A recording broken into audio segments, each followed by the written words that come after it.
Good afternoon. Today is our senior day, and we would like to first recognize the seniors playing for Ellwood today. Isaiah Lutz, Joseph Block,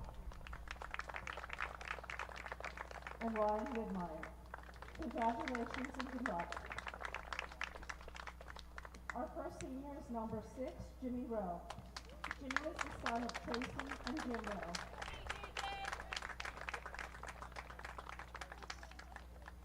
He is a 4-year member of the varsity baseball team. Jimmy also played basketball for Shenango and spends his summer at Scene Park playing baseball. His fondest memory of Shenango baseball was winning the WPIAL championship his freshman year. Jimmy will miss getting to compete as a Wildcat with all of his friends, but looks forward to attending Coastal Carolina University in the fall to study finance. Our next senior is number 7, Gennaro G. Latira.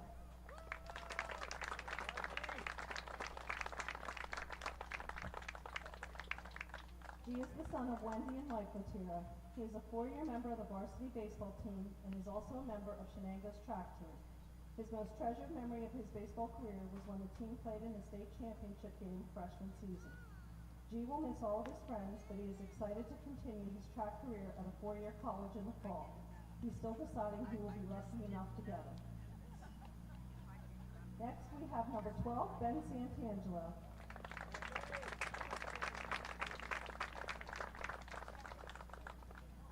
Ben is the son of Christy and Tony Santangelo.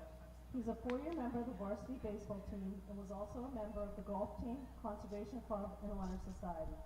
His fondest memory was also winning the WPIAL championship his freshman year.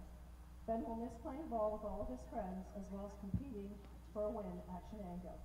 Ben will attend Robert Morris University in the fall to acquire a 5-year MBA degree in business. Next is number 15, Jason Malley.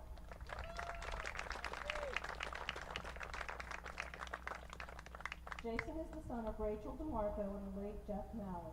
Jason, also a 4-year member of the team, was also a member of the golf and basketball teams throughout high school. Outside of school, he plays travel baseball and enjoys fishing in his spare time. His most notable memory of Shenango baseball was winning the WPIAL championship his freshman year. While he will miss playing baseball with the friends he grew up with, he is excited to continue playing baseball at Penn State Shenango. Our last senior is number 42, Grayson Hooks.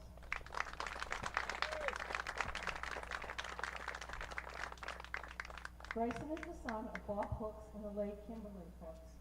Grayson is a 4-year member of the team and also competes at Scene Park in the summer playing baseball for the Astro Falcons. His fondest memory of Wildcat baseball was during his sophomore season when his team swept Riverside to become section champs, and he will miss the competitive nature of Shenango. Grayson will be playing baseball at Cal U in the fall and plans to major in biochemistry. Thank you to all the seniors for the many memories you have given us over the years. We will miss you all and wish you the very best in the future.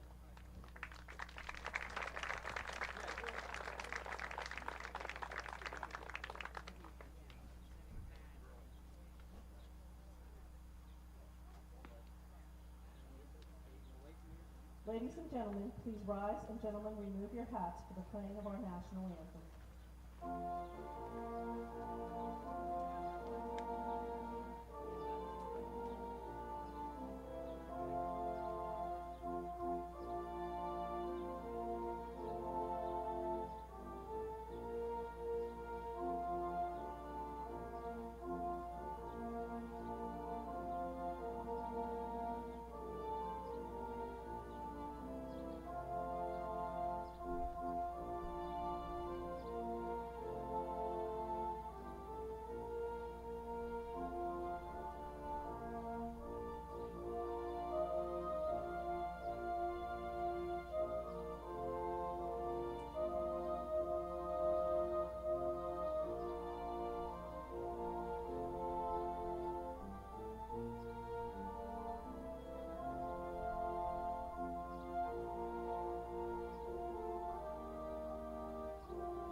This is the Lawrence County SportsNet, powered by LCAP.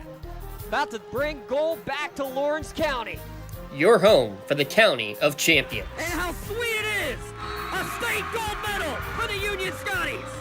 And then the Shenango Lancers are your 2A softball champions. The trophy lifted high. The 10th seed Union Scotties are WPIAL champions. Not a Cinderella story, a championship story here. And your 2023 WPIAL 2A Girls Champions, the Shenango Wildcats. The pitch from Bruce, here it comes. Look at this! Union wins it! The Union Scotties have rallied to win the WPIAL Championship. The top local athletes and the top sports moments all featured here, live or archived at lcsportsnet.com. Worker down inside and alley-oop the young gun. She'll strike it and score! Featuring over 100 broadcasts of county events in over a dozen sports.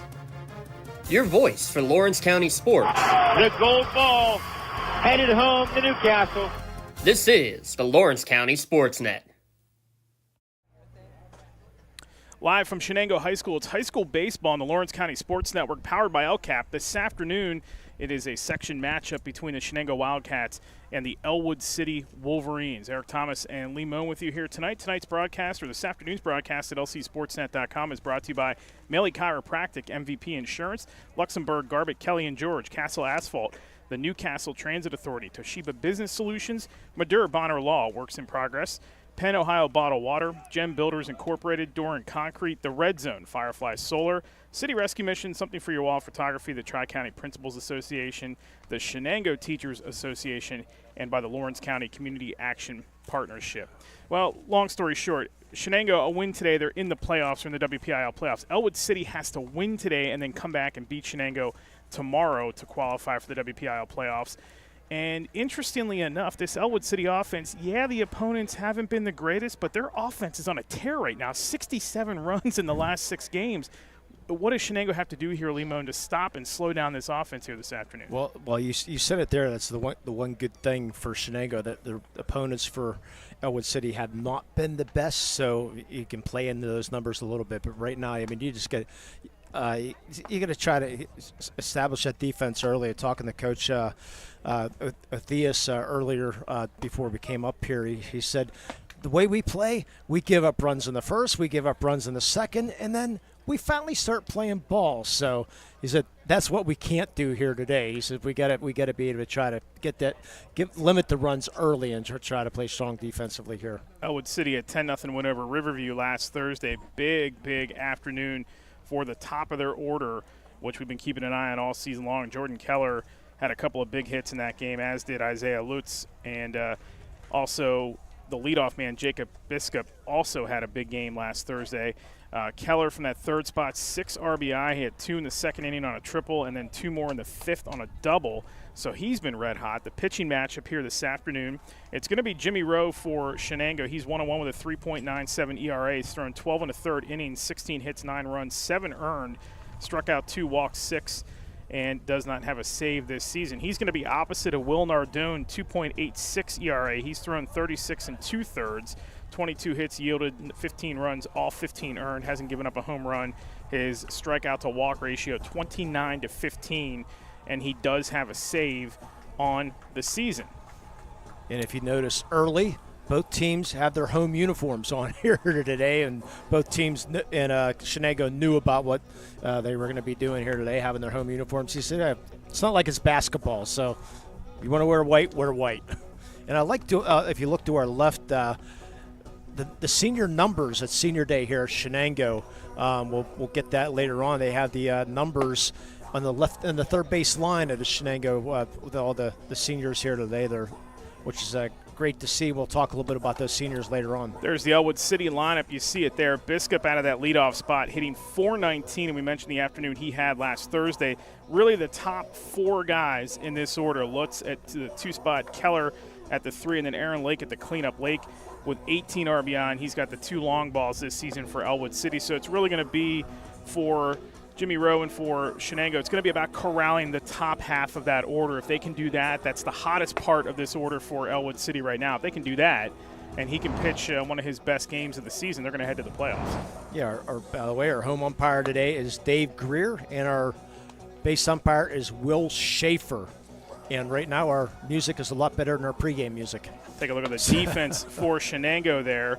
As, of course, we mentioned, Rowe will be pitching. Maley at first, Ross at second, Santangelo at short, Houck at the other corner, Anorak behind the plate, and then left to right in the outfield it is Patton, Grayson Hooks, and Campoli will patrol right field. It's a little bit of an overcast afternoon here, but the rain has held off. There was talk earlier in the weekend that maybe some showers today and tomorrow. A lot of big baseball action today, of course, also Mohawk and Riverside, the big one there. Game 1, and if Mohawk wins that today, they win the section. If not, tomorrow we will have the section championship game for you on the Lawrence County Sports Network. So we're set to go here. Biskup's going to stand in for Ellwood City.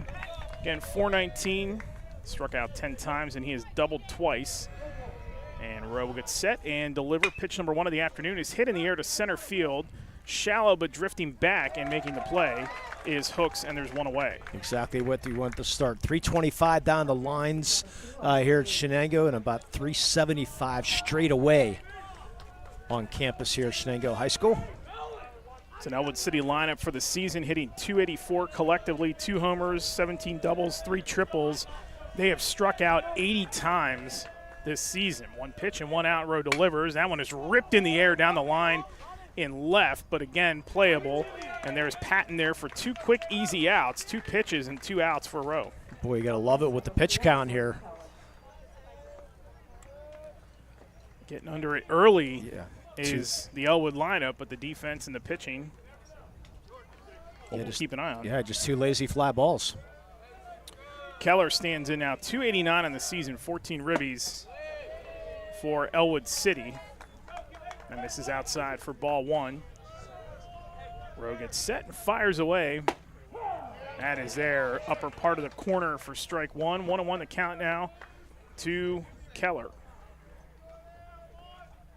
That one is hit the opposite direction to right. Campoli making his way over towards the foul line, and he is able to get it. 3 up and 3 down to start things here for Rowe, and the Shenango attack will be coming to bat. 3 up, 3 down. No runs, no hits, no errors, nobody left. Scoreless through the first half of inning number 1. And there is the Shenango order for you. The Wildcats, Lycothides was the head coach here from 2007 to 2018, 123 wins.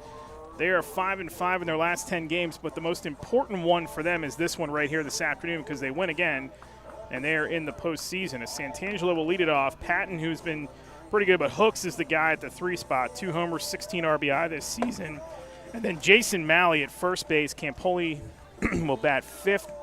Christian Anorak 6th. Ross, Houck, and Jimmy Rowe will bat for himself in the 9-hole this afternoon. Hitting .314 as a unit. 28 doubles, 2 triples. Walked 96 times. They struck out 103 so far this season as Shenango. Santangelo, the leadoff man, has a team-high 18 strikeouts, but Hooks, who will be 2 after him, leads the team with 24 hits this season. And as we mentioned, Nardone, the starter for Ellwood City here this afternoon, 2.86 ERA. There's a look at the Ellwood City defense here in the bottom of the first. 36 2/3 innings pitched, has struck out 29, walked 15. All 15 runs he has given up have been earned, but Will Nardone gets the start here this afternoon in a must-win for Ellwood City. He did pitch, or rather Nate Kennedy pitched their last game on Thursday. 2 innings, 3 hits, no runs, 2 strikeouts. Lake and Nardone both threw in that game, Aaron Lake, but they did not factor in the decision. Kennedy went away with the win, and it was in that game the top part of that Ellwood order did the damage early on to help out their pitching. Here today they're hoping they can slow down the Shenango team that is hungry for a postseason berth. It'll be Santangelo, Patton, and Hooks to lead things off here for the Wildcats. And Santangelo will lead things off. He's Fondest memory is winning the WPIAL championship his freshman year. He's going to be off to Robert Morris to try to acquire a master's degree in business. Played varsity ball all 4 years, also on the golf team. Nardone sets. That one is in there for strike one. 0-1 the count quickly to Santangelo. 309, double, a triple, 13 RBI. And that one is hit in the air to center, shallow, and coming on to make the play in center is Mikel Cuevas, who retires Santangelo. So 1 up and 1 down so far for Shenango here in the bottom of the first. Yeah, can't really see the flag from where we are, but the wind must be blowing in there, judging by those first 4 fly balls. Yeah, it's pretty stagnant right now. Maybe a slight lean left to right as we see it. As Nardone, that one is hit sharply to short, knocked down at short by Lutz. He doesn't have a play, and quickly down the line is Patton for an infield single. We're not even looking at game changer. That's a single. Yeah, we had a couple questionable calls the other day when we had our game, softball game. Definite single there. Here is the power for the Shenango lineup. Grayson Hooks, the center fielder, .558 this season, 2 homers and 16 RBI. Yeah, he's going to be off to California, Penn West, California.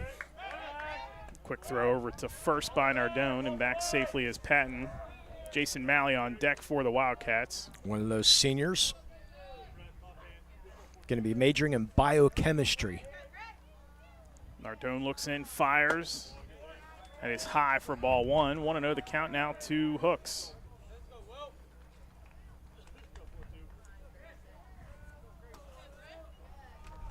Nardone again. That one's hit foul and out of play behind home plate.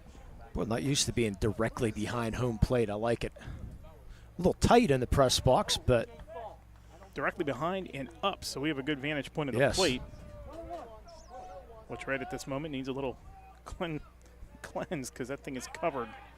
Snap throw over to first by Nardone, and Patton is back once again. Cloud cover moving in a little bit from left field in, but again, no rain in the forecast here this afternoon. Thankfully, we're able to get this one in on the grass surface. Yes, Santangelo also a 4-year member of the golf team also. Nardone delivers inside as Hooks has to step away from that one. 2-1 the count out of Hooks. 5 players with 2+ hits at Grove City on Thursday. That was a 12-8 win for Shenango. Used 3 pitchers in that game. And Hooks will ask for time. Patton standing just off the bag. Now he'll take a lead over at first. And that one is high for ball 3. 3-1 the count to Hooks with 1 on and 1 gone here in the bottom of the first.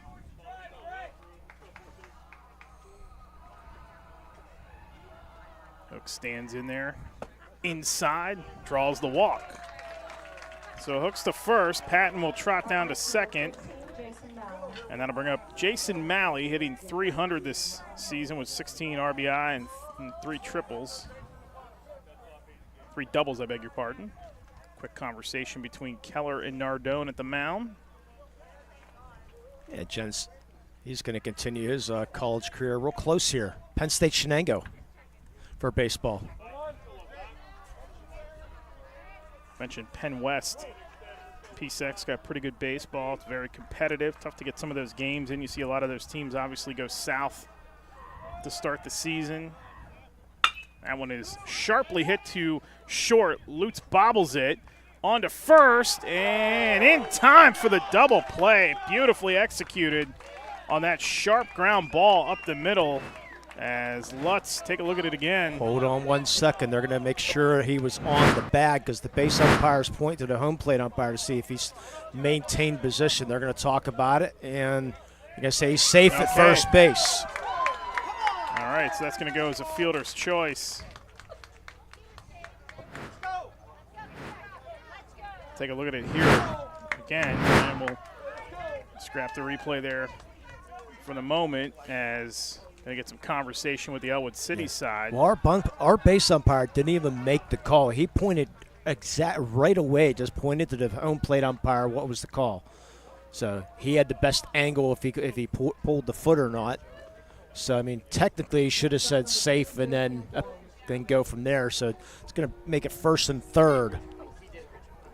Yeah, more importantly, Patton moved over to third, and he was safe. So it was Hooks at second, retired.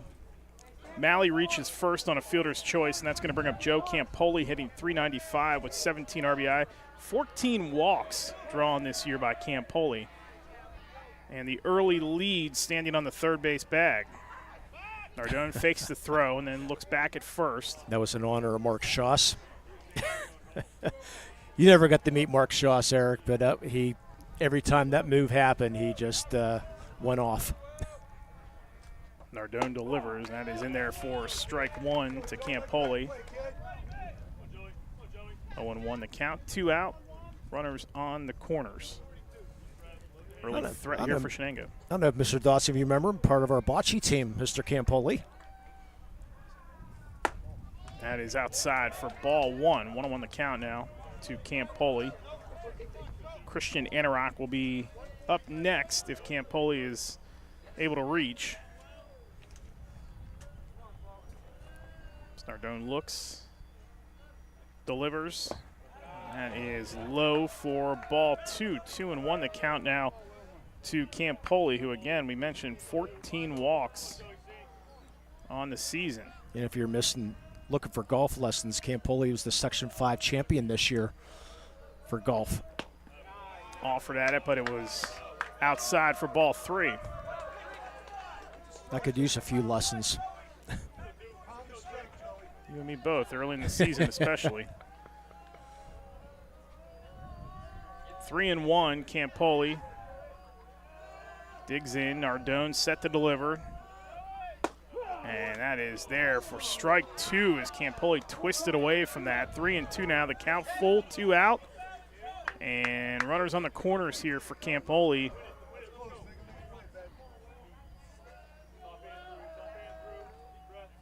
Nardone trying to get out of this without any damage here in the bottom of the first, and time is called at home plate. Reset. Lead by Malley off first. Short lead at third, and that is inside. It may have hit and did hit Campoli, so he will take first. Malley down to second. Bases are loaded now for Christian Anorak. What big part of this game early on. Nardone's struggling a little bit with that control.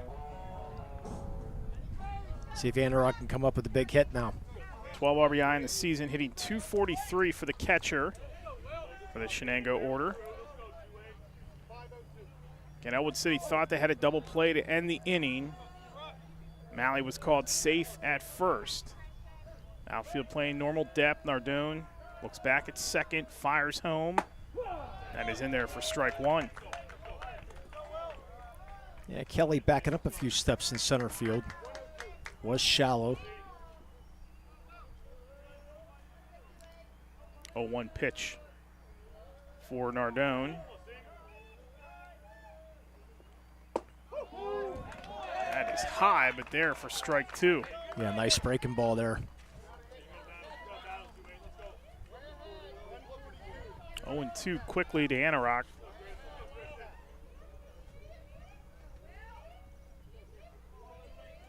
Nardone takes his time on the mound, looks, gets the signal, time called once again.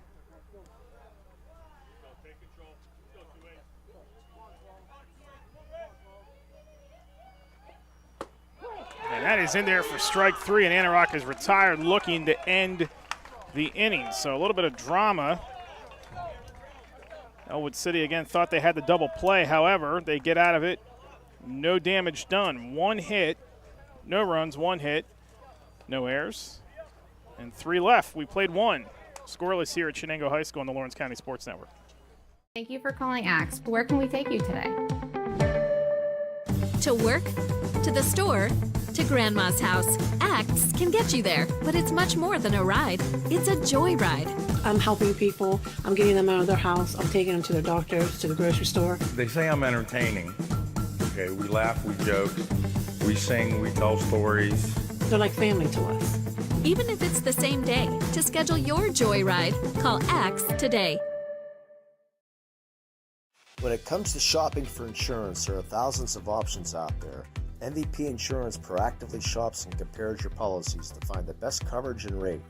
Josh Madure and David Verratti want to provide you with the level of personalized service that you know that you are the MVP of their agency. They simplify insurance so you can live stress-free. Visit one of the locations in Xenia Opal or in New Springfield, Ohio. Call MVP for the win. Proud sponsor of the MVP of the game on the Lawrence County SportsNet. Does your blueprint not match the vision of your building project? Not with Creative Edge Architecture. From concept to creation, Jeff Measle will help tackle the complex problems, creating design solutions and construction experience. Creative Edge gives you the edge design and construction meet. Top of the second inning, it'll be Lake, Kennedy, and Nardone for Ellwood City. We're scoreless after 1 inning of play. Here and again, a crucial game for both sides. Ellwood City has to win today and then win tomorrow to qualify for the WPIAL tournament. Shenango will win today. They are in. Yeah, one of the local newspapers had Shenango already clinched it, and it's like, wait, I'm looking at it like, there's no way. Yeah, playoff pairings come out on Friday. You can listen to those on the Chippewa High School Sports Network. Saw that as well about the playoff clinching, and I thought the same thing. I thought, well, there's no way yet. Let's not get ahead of ourselves. Rowe back out for his second inning of work. That misses outside for ball one. To Lake, 386 on the season, 8 RBI, 2 homers for Lake. That one is low. Ball 2. Yeah, saw Lake on the basketball court. You saw him a couple times with a very exciting Wolverine team. That one's in there for strike one. Last outing for Rowe, he went 5 2/3 and a 10-7 loss to Mohawk. That was a week ago today. 6 hits, 2 runs, 1 walk. Didn't strike anybody out. And that one is hit foul off the first base line and out of play. So 2-1 the count, 2-2 the count, I beg your pardon. Yeah, not really a high mound here either here at Shenango. Rowe delivers, and that one's tapped foul. However, Lake will stay alive at 2-2. Yeah, I've never pitched, so I can't say that's a big effect or not a big effect. 2-2 pitch by Rowe is hit foul, ripped foul. Third base side. Well, Rowe don't waste any time, does he? Get the ball, go. Again, this Ellwood City lineup, they've won 4 in a row by a combined score of 50-4. Tipped foul once again to stay alive for Lake. 2-2 still the count. They've scored at least 7 runs in each of their last 6 games, too, and one of them a loss. But again, the level of competition, that Beaver Falls team struggling this season, but you still have to win. You can only play who's in front of you. As Lake once again making Rowe work here and staying alive at 2-2.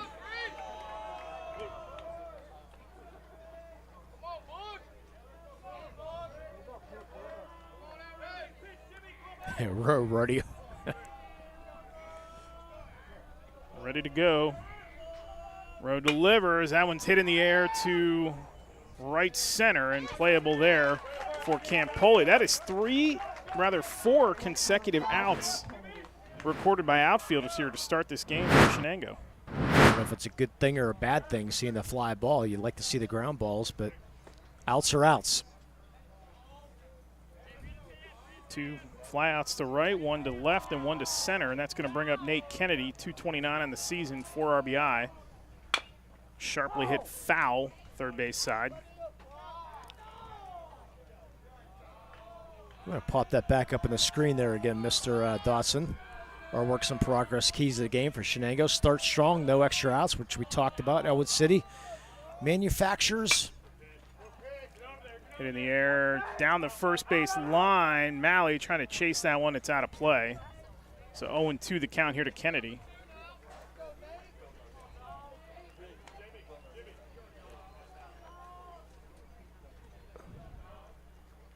Rowe so far, 13 pitches, 16 pitches, 13 of them for strikes early on. So he is dialed in, even though he's had to work to a couple guys, Lake in particular, that first at-bat of the inning. And our other key to the game was Ellwood City will go as Will Nardone goes. 0-2 pitch, one away, as that one is high for ball one.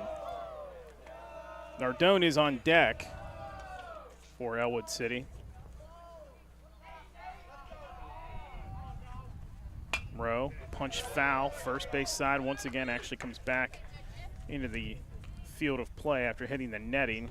Yeah, our umpire Dave Greer's having to really keep Jimmy Rowe in check here. So he's not giving much, he just gets that ball and go.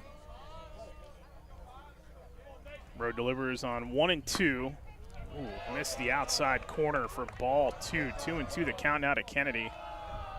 With one gone, still scoreless here in the top half of the second inning. Wind's starting to kick up a little bit as well.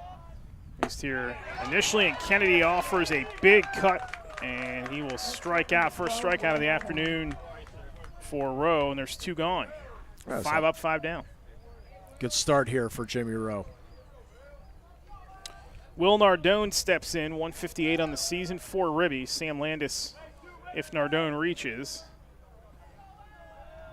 That is high and outside for ball one. 1-0 the count to Nardone. Yeah, Will's sister Angie playing volleyball at Westminster. That is in the air to right and playable right there for Campoli. 3 up and 3 down once again for Rowe. Nice work. He's retired 6 straight. No runs, no hits, no errors, and nobody left for Ellwood City in the bottom half of the second inning. We'll go to the Firefly Solar is a proud sponsor of LC SportsNet. From our regional business partnership to our community benefits agreement with local schools, Firefly Solar is dedicated to being an outstanding neighbor and beacon of economic support to the Lawrence County community. Let's create a stronger energy infrastructure while preserving the agricultural beauty of Lawrence County. Visit fireflysolarpa.com for more info about the Firefly Solar project. Firefly Solar, creating a brighter future in Lawrence County.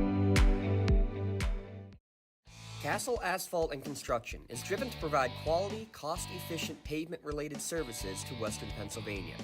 Every paving or construction service at Castle Asphalt begins with a thorough site inspection of the area to allow their team of professionals to become familiar with the unique conditions of your home or business. Once the site inspection is complete, Castle Asphalt provides you with a detailed plan of the design, cost, materials, and time of completion, so you know exactly what to expect during your construction. Visit castleasphalt.com to request a quote for your next project and make your dream design come to fruition.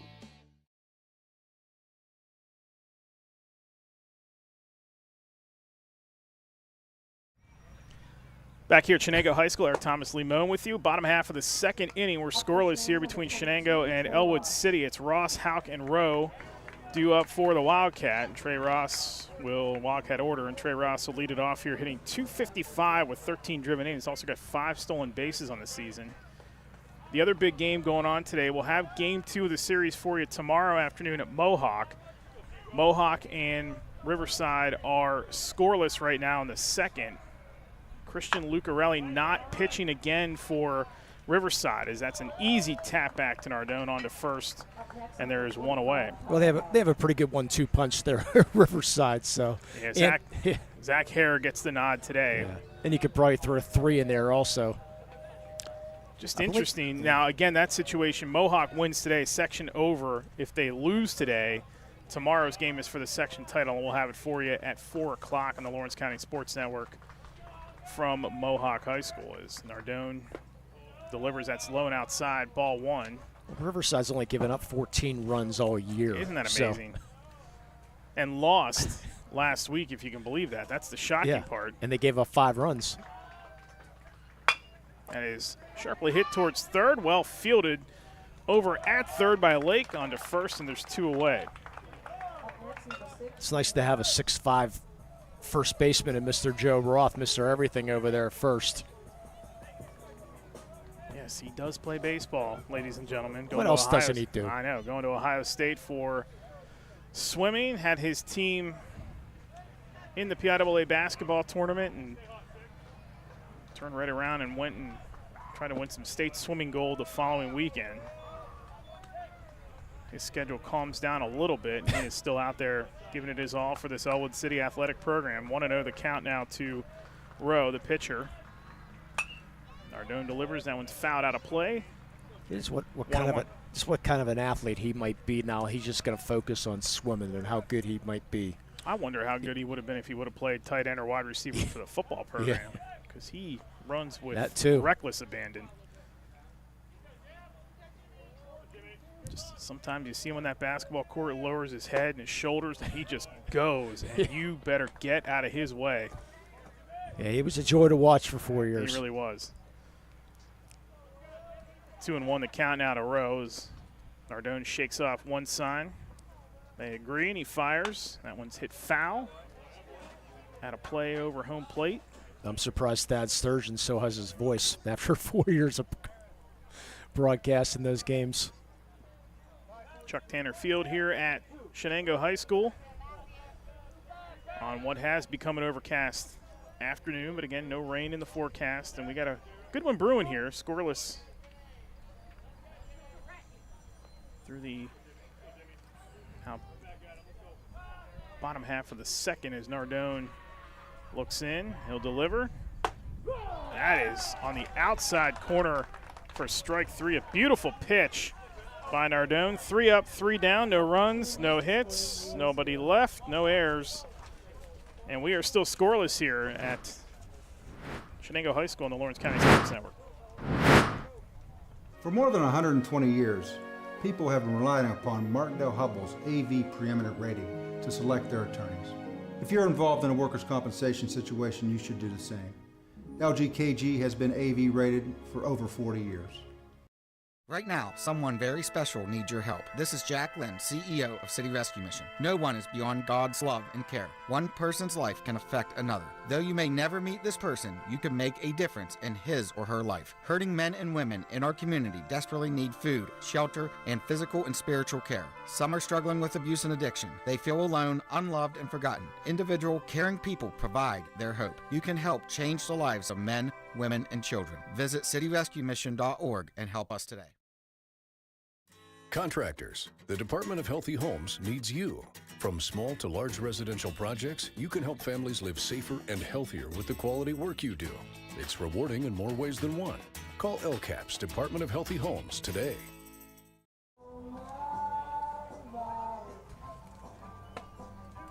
Back here at Shenango High School, Eric Thomas and Lee Moen with you scoreless through 2. Good one here, good pitching matchup so far between Rowe and Nardone for the respective sides. As after just a ever so slight sense of pressure on Nardone, they got out of that jam in the bottom of the first, and he retired 3 straight in the second. Meanwhile, Rowe has retired all 6 he has faced so far. 1 strikeout, and the rest are all flyouts. So it's going to be Sam Landis to lead things off here for Ellwood City. 162 on the season, has drawn 9 walks. Looks at pitch number 1 outside for ball 1.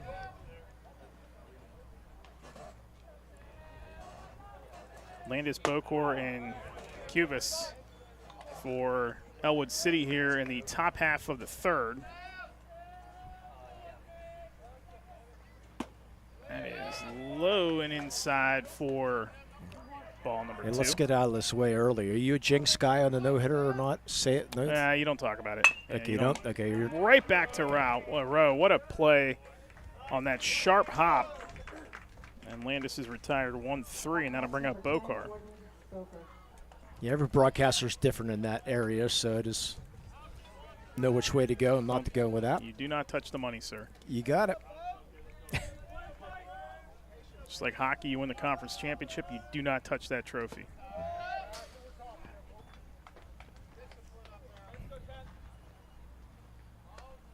Bocor looks at ball 1-0. He's hitting 154. Bottom of this Ellwood City order, Landis, Bocor, and Cubas have not been the sharpest of late, all hitting sub 200.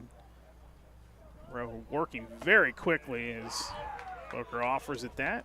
More strike 2, 1 and 2. Yeah, surprised Joe Roth doesn't hit. He's being DH for because he's 3 for 8 on the year, but misses just outside for ball 2. 2 and 2 the count now.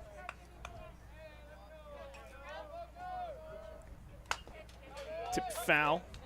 Staying alive. Spoker. Yeah, you don't need a pitch clock in this guy. 2 and 2 the count still with Cubas on deck, the center fielder. And then back to the top of the order if anybody reaches for Ellwood City. And that is another strikeout on a sharp pitch off speed by Rowe. His second strikeout. Mikael Cubas, the center fielder, hitting .067 this season, stands in. Ellwood City, 9 and 7 overall, 4 and 6 in section play. They've won 6 of their last 10. Cubas looks outside for ball 1, 1-0. Rowe again, quickly working, and there's the numbers that we were talking about earlier for the seniors painted on the field on the Shenango side. Nice touch here for senior day. Inside as Cubas steps away. It's 3-0 with 2 gone. Because the first batter's had 3 balls on him. Rowe comes back, fires, and that is there for strike 1. 3-1 the count now to Cubas with 2 gone here in the top of the 3rd. Hit foul, hits the box where we are. Staying alive, but it's 3-2. Rowe composes himself, nods, and he will fire away. That is hit in the air to shallow center. And barely moving to make the play is Hooks, and once again, 3 up and 3 down. Rowe has retired 9 consecutive to start the game here. And we are still scoreless. No runs, no hits, no errors. Nobody left. Still scoreless. Shenango coming to bat here in the Lawrence County Sports Network. Yeah, it's time now for our Melee Minute, as we do here every broadcast here between inning 2 and 3. And we'll go to the bottom of the 3rd, our 3A softball qualifiers. Mohawk, they won the section again this year. And then Ellwood City qualifying in 3A for 2A, and the Shannock still undefeated. I don't know if you had a chance to see the Shannock softball yet, but you're in for a treat. And Addie Fry just made her commitment to Princeton, I believe it is. Addie Fry, or Providence. I knew it was the P off the Providence. And then Laurel and Shenango also part of the softball qualifiers. In District 10, Wilmington, second in their region. In District 10, they have qualified. And Union, another undefeated section champ. Their only loss, I believe, was to the Shannock earlier in the year. So Newcastle was the only county team not to qualify for the playoffs. Unfortunately, we had that game the other day. They lost to the Western Beaver. The track and field update: Shenango girls and Ellwood City boys track and field teams will compete for the 2A WPIAL championships tomorrow at 3 o'clock at Peters Township. Shenango, Jamie Rose's little sister Sarah won 2 events. Abigail Bulow, Rachel Callahan, and Zoe Bupp also won events in the semis here at Shenango. And for Ellwood City, Nathan Williams won the long jump in the semis of West Mifflin, and the 4x400 meter and the 4x800 meter relay teams also won their events. Thanks to Melee Minute, brought to you by Melee Chiropractic. Keep you in the game as we keep you informed on the softball happenings around Lawrence County. Hit in the air to right to start things here for Santangelo, and he has quickly retired. Yeah, that wind is definitely blowing in. Number 5, Sam Patton. That'll bring up Sam Patton, who singled in his first at-bat, got to 3rd. They had that delayed end to the first inning because of the overcall or the overturned call at first. Nardone has settled in here. He's retired now 5 straight. That is in there for strike 1. Beautiful pitch on the outside portion of the plate, 0-1. Yeah, Sam's brother is part of the Penn State football team. Tap foul, third base side. It's out of play. His dad played football at IUP. His uncle John played football at Clarion, and Uncle John and his dad both a graduate of Laurel High School. Powerhouse IUP trying to get right here after a struggle in 2023. Unusual struggle. That really is. That is outside for ball one. 1-2 the count now to Patton. Slippery Rock cruising in that western side of the PSAC last season. Ran into Kutztown in the championship game, or the state game as they call it. They about what, Final 8, I believe it was? Yes, they did. Division 2. And you start cutting those teams down and get to that Final 8, it is next to impossible to get a win, as that one's hit on the ground to third for Lake, and the throw across the way to Roth, and there are 2 down. Patton getting down the line quick. Made it close. Grayson Hooks will stand in. 5:58 again on the season. He walked in his first time out. He was part of that, what we thought was an inning-ending double play at second base back in the first, retired, and that's now also 6 consecutive batters retired by Nardone. Hit in the air to center, shallow, coming on to make the play, Cubas, and a little basket catch for the center fielder to retire Hooks. 3 up and 3 down for Shenango here in the bottom of the third, and we are still scoreless here on the Lawrence County Sports Network.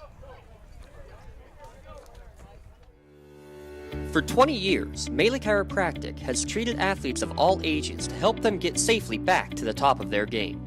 Melee Chiropractic has 3 full-time doctors in their office, and all 3 are former area athletes who have had to battle injuries throughout their careers. They want to help you get safely back on your feet.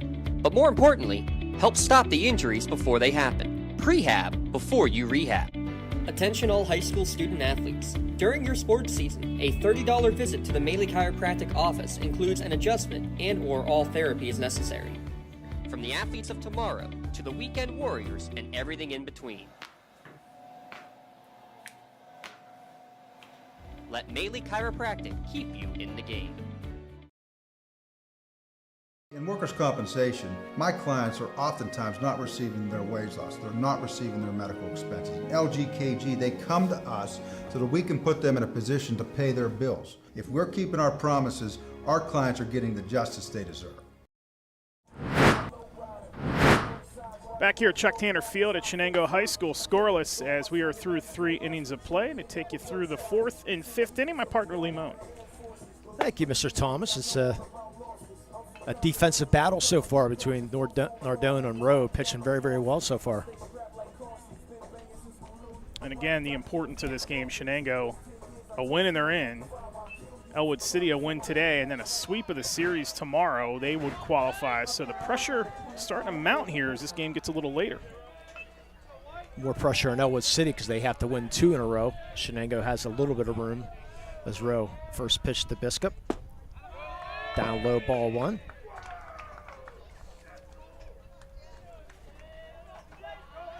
Get you an out-of-town scoreboard update here momentarily. Fly ball, left field, coming in a few steps. Make the catch is Sam Patton, first out. And Rowe is still really efficient here this afternoon. That was his 39th pitch. He's thrown 25 strikes. Isaiah Lutz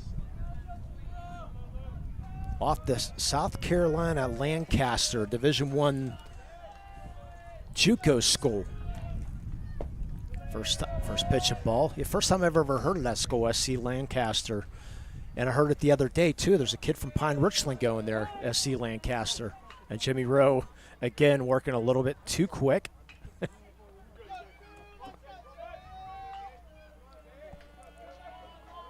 Comes the 1-0. Line drive in the left field for the first hit of the game for Ellwood City. You almost wonder. Best hit of the ball.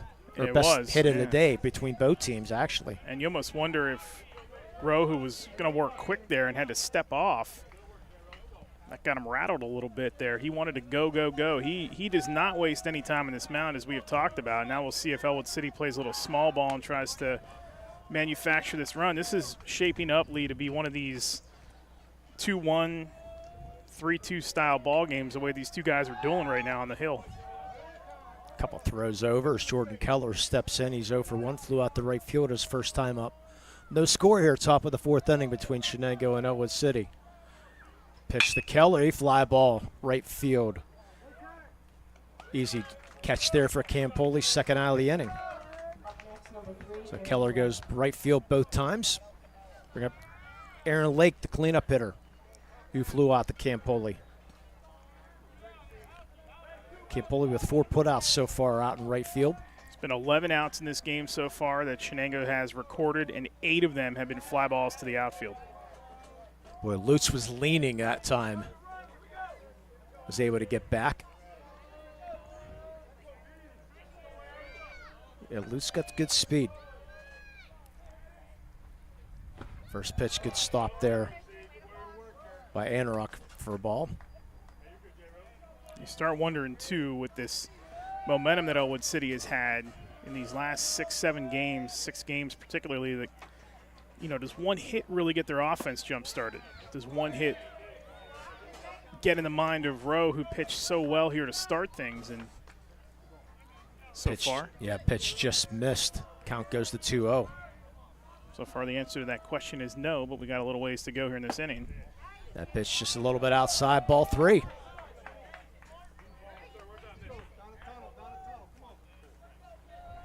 And the other question that creeps into your mind, too, is what's the range here for Rowe in a must-win? Campoli didn't throw on Thursday. He'd be fine anyway. That pitch down low, ball 4. So 2 men on with 2 outs here. First threat of the day for Ellwood City. Nathan Kennedy will try to drive in a run here with runners on first and second. You just start thinking about that, too, as we're going to get the mound visit here. And calm Jimmy Rowe down a little bit. He's been working very, very quick, so those last 4 pitches not the best, so good time to go out and calm him down. Trip to the mound brought to you by LGKG. Visit them online at lgkg.com for a free consultation. Your insurance company is not always on your side, but the law offices of Luxembourg, Garbutt, Kelly, and George are. Again, lgkg.com for that mound visit. Yeah, Coach Athias is second time here at Shenango. Coached for 12 years previously, back in 2007 to 2018. 2 outs here in the top of the 4th inning. Lutz at second, Lake at first. First pitch, there's a strike to Kennedy. Always like to see that. Mound visit, strike. Now, and you would think, too, that with a win and get in here, Shenango's going to let Rowe go the majority of the way here today. And then if he gets in any kind of trouble, they'll figure it out. You know, there's always tomorrow to play with. You don't want to really give Ellwood City, you know, that crack to sweep the series and then get in themselves. But I think the way he's pitching here today, you probably let him go even though he's getting in a little bit of hot water here in this 4th inning. Count goes to 1-2. They're playing Nathan Kennedy to pull. As Hooks is about 10 steps over in the left center field. Here comes the 1-2. Just does get a piece of it. Staying alive. Again, outfield very shallow the whole way around. Yeah, you can hear that wind whipping around in our mic, and the flag in basically dead center, even though it's across the way, is pretty much at a standstill here, but you can hear that wind, and it's played a role in those hits to the outfield here this afternoon. Line drive up through the middle, base hit. Hooks is going to come up. He's going to have a chance at it. Throw in way over everybody's head and bounces away, and it's going to allow the runners to move up another 90 feet. So 2-out RBI single, Nathan Kennedy, 1-0 Ellwood. That was sharply hit up the middle. I mean, that was going to take all kinds of effort to get a hold of that. That was a great piece of hitting by Kennedy. And the one thing that the wind can't knock down is something that sharply hit, and then heads-up base running. That ball took a funny bounce in center towards Hooks as well. And I don't know if he mistimed his jump or it just threw him off a little bit. Maybe that's why the throw is a little bit offline. So Nardone will step in, try to help his cause. Takes the first pitch up high. 1-0 Ellwood. Lake at third, Kennedy at second. Here comes the 1-0. Swing and a miss. Ellwood strikes first here in the win-in game. Comes the 1-1. That stays up high.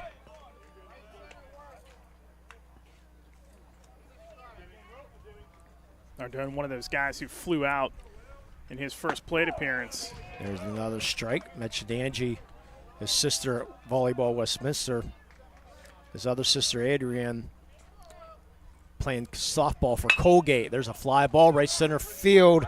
Hooks giving chase. It's going to drop, and that's going to score 2 runs. Nardone trying to slide in the second. He does for a 2-out RBI double. It's 3-0 Ellwood City. Well, again, there's the fly ball to the outfield. The wind getting a hold of that. And Hooks, when the ball, as soon as Nardone made contact, I think Hooks initially thought the ball was going to be hit right to him and he maybe wouldn't have to run that far to get it. And then as soon as he saw the wind pick it up as it was rising in the air, he knew he had to get on his horse and try to get over there and make a play. And before he could, it dropped in. Big 2-out, 2 RBI base hit for Nardone to help his own cause. Our Castle Asphalt courtesy runner is Carlo Nardone, as the first pitch fouled off by Landis. The 3-0 Ellwood.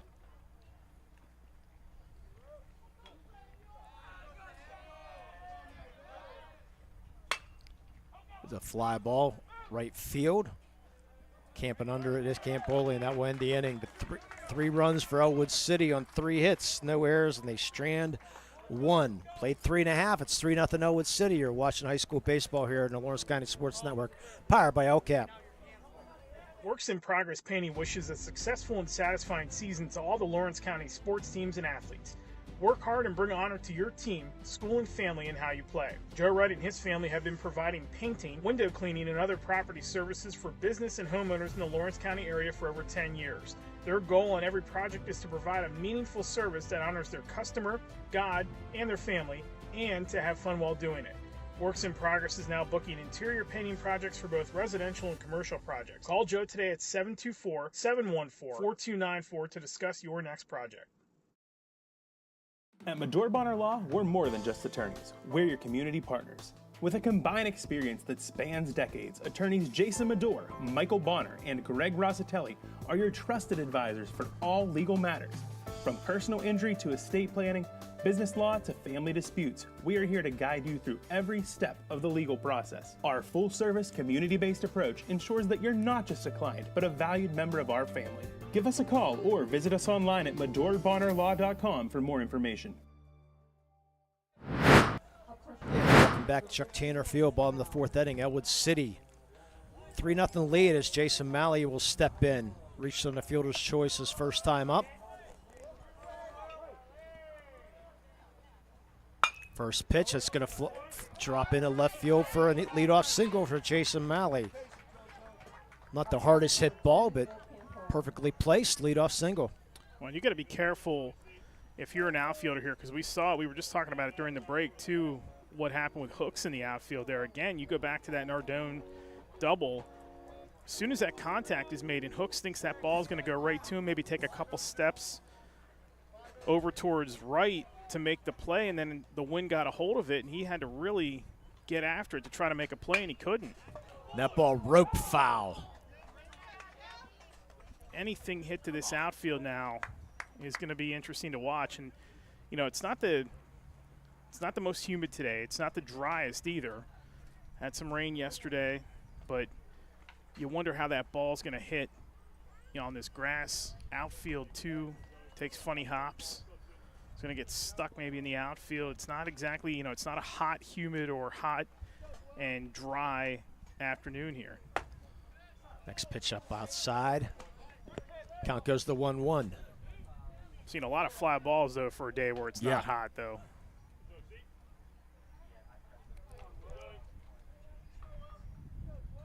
Comes out 1-1. That's down low. Good stop there by Keller. Count goes to 2-1 with Malley at first. Shenango trailing 3-0.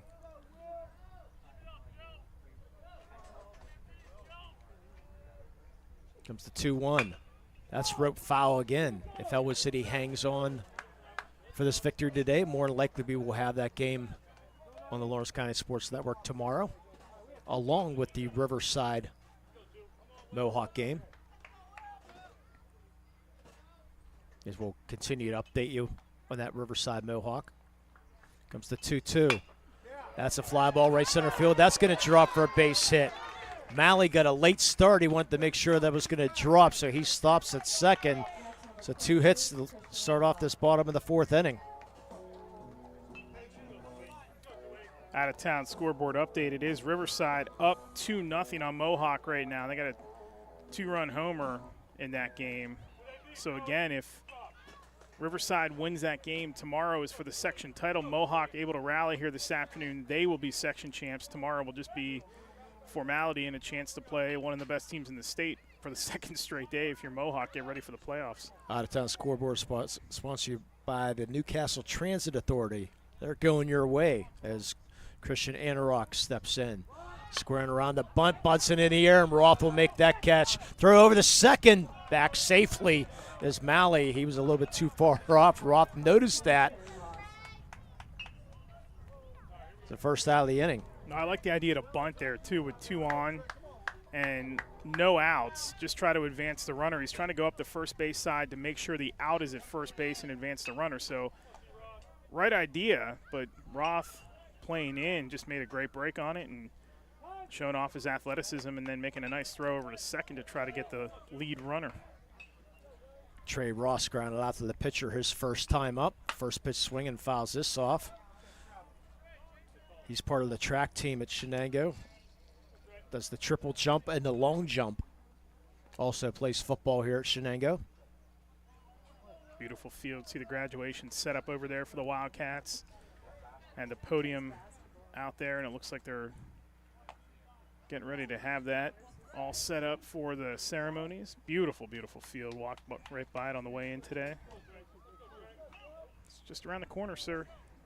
Yeah, and it is. I know we're in the early part of spring, and it's golf season for people like you and me, and baseball's in full swing, and we love both, but give me that pigskin tomorrow, please. Pitch stays up high, count 1-1 to Trey Ross. Malley at second, Campoli at first. Shenango trailing 3-0 here in the bottom of the 4th. That pitch catches the corner. That's a beautiful pitch by Nardone. What's his get-out pitch here? That's the question. He needs it right here with 2 on and 1 out. Prime opportunity here for Shenango. Well, you got a pitcher's count right now with the 1-2. And here it comes. That stays up high. Oh. Tried to get in the chase. So many smart hitters in this area. We've seen so much patience this season with some of these hitters. And not chasing those type of pitches like you just mentioned. Comes the 2-2. That's in the dirt. Oh, another great stop there by Keller. Yeah, for sure saved advancement there, I think. Malley, who didn't get a great lead or a great break towards second on that last base hit, cruises into third if that's not stopped right near the plate like that. That was an excellent defensive play. Let's see if the runners take off here in the 3-2. I doubt they will with 1 out.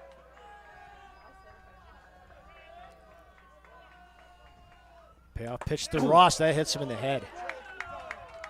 And he's just going to walk it right off. That's why you wear a helmet. Right off the noggin there. And bases loaded for the second time today, as Tyler Houck will step in. Now this is definitely the opportunity right here that Shenango needed. Show some wear and tear on Nardone, get to him a little bit. Ross, by the way, on the season, that's the 3rd time he's been hit by a pitch. Corners are in. Houck fouls his first one off. Found an interesting story, Tyler Houck. When he was age 5, he won first place for an art contest that they donated $1,500 to the Shenango Elementary School. And his artwork, which I will take after this pitch, no, I won't, because it's a fly ball, center field. Kelly can be deep enough to score a run. Kelly will just hit the cutoff right there, which he should, so sacrifice fly for Houck, making it 3-1.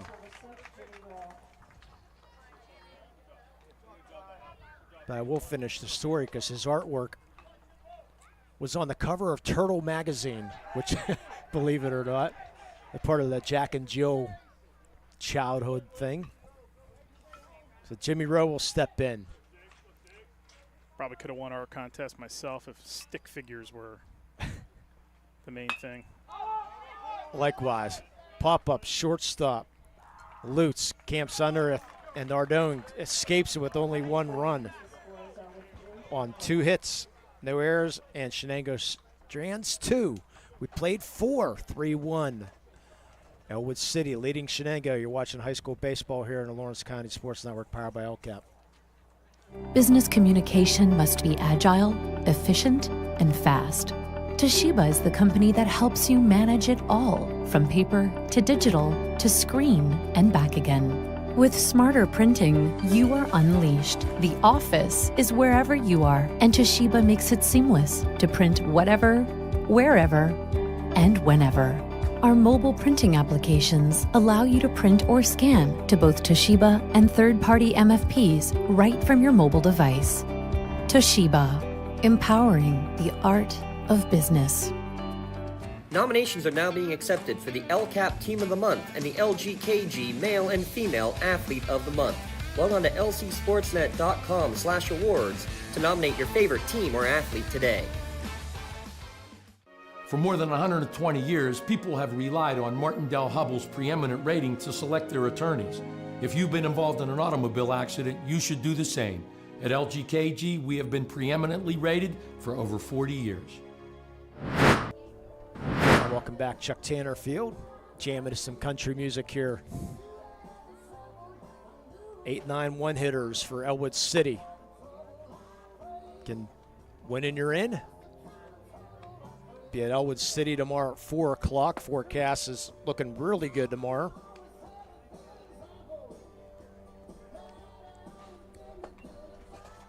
And you'll be watching the Riverside Mohawk game tomorrow. Yeah, 2-0 Riverside still on the out-of-town scoreboard. Update brought to you by Newcastle Transit Authority, newcastletransit.org for more information. Remember also that senior citizens ride for free. Get on those buses because those gas prices are about to go sky high throughout the rest of May. You know that's coming every year. So Barker steps in, takes the first pitch ball. We're here at the top of the 5th inning. That's up outside, ball 2.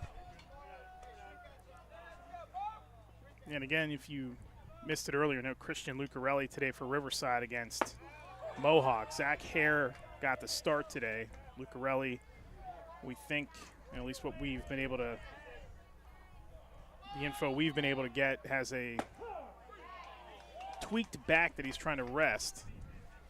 Obviously, if you're Duke, you got to protect your investment as well. Yeah, there's strike 2. Thing is, though, even if Riverside doesn't win this section, you're still probably going to be a number 2 seed. Yeah, and they're going to be the favorite too. Yeah, and ball 4. So lead off walk for Boker. I mean, you always want to win ball games, but no, I want them all. I want section. I want district. I want state. I want the whole thing. I don't want 1 of 3 or 2 of 3. I want them all. Matthew Gelly swearing around the bunt. Takes outside corner, strike 1. Of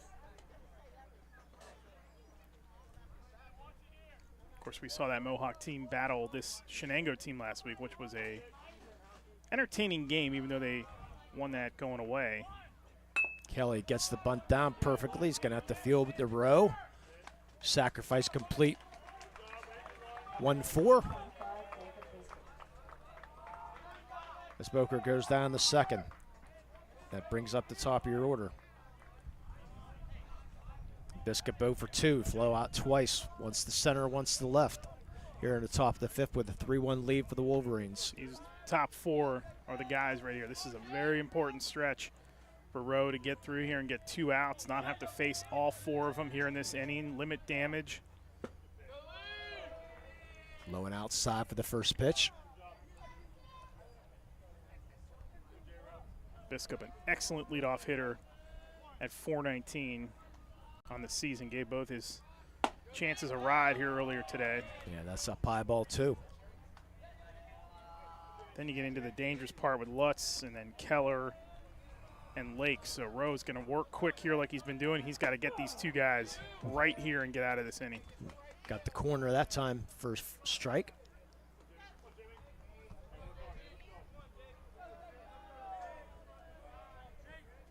Comes the 2-1. Ground ball, shortstop. Field net there is Santangelo. A throw over to get the out. Staying at second as Boker, now 2 outs here. See if Isaiah Lutz can get this run in. He got the first hit of the day for Ellwood City back in the 4th inning. 3 doubles and a triple on the season too, so while he doesn't have the home run power that some of the other guys in this lineup do, he's hitting .388. He is an extra base machine. Takes the first pitch, strike, an off-speed pitch.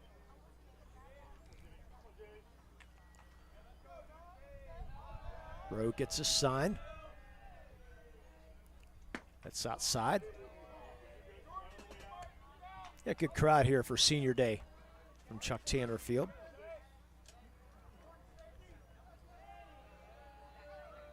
Comes the 1-1.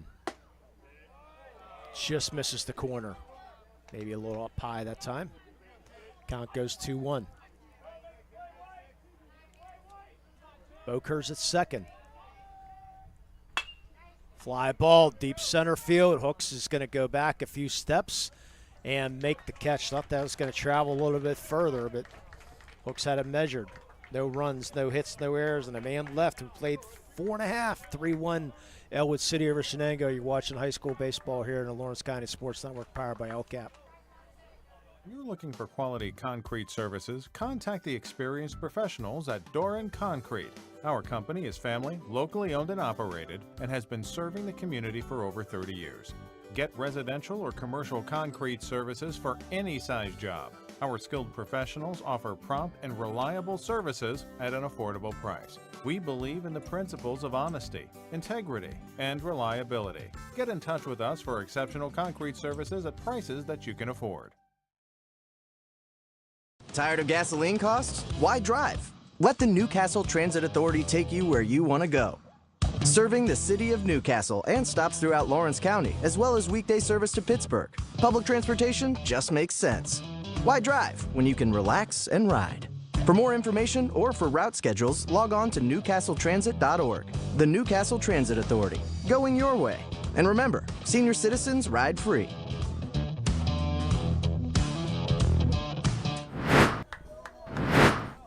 Bottom of the 5th inning, 3-1 Ellwood City over Shenango. Top of the order coming up for Shenango, Santangelo, Patton, and Hooks. See if they can get something started here. Yeah, Hooks I'm sure would like another crack too, because he's again been the power guy of late. He got nabbed at second and then flew out to center. Big inning here because you got the top of your order. See if they can start generating some offense here against Nardone, who outside of a couple of hits, only 3 of them, has been really solid for Ellwood City.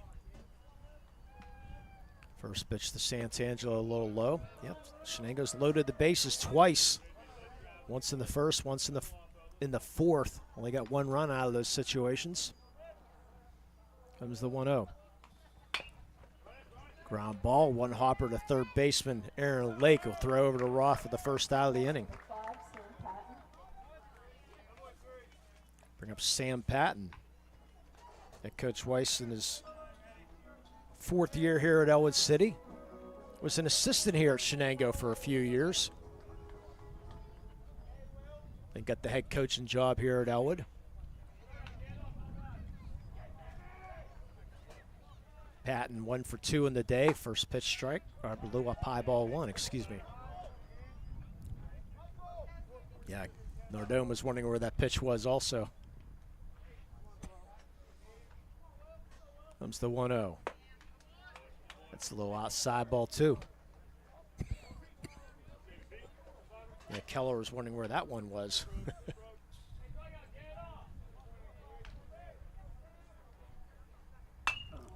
That one's right down the middle and it's fouled off.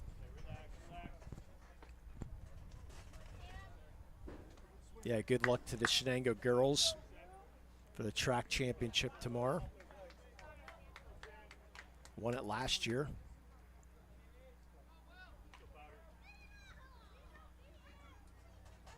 Comes the 2-1. That's fought up out of play. Looks like it got onto the, yeah, it could have bounced onto the football field.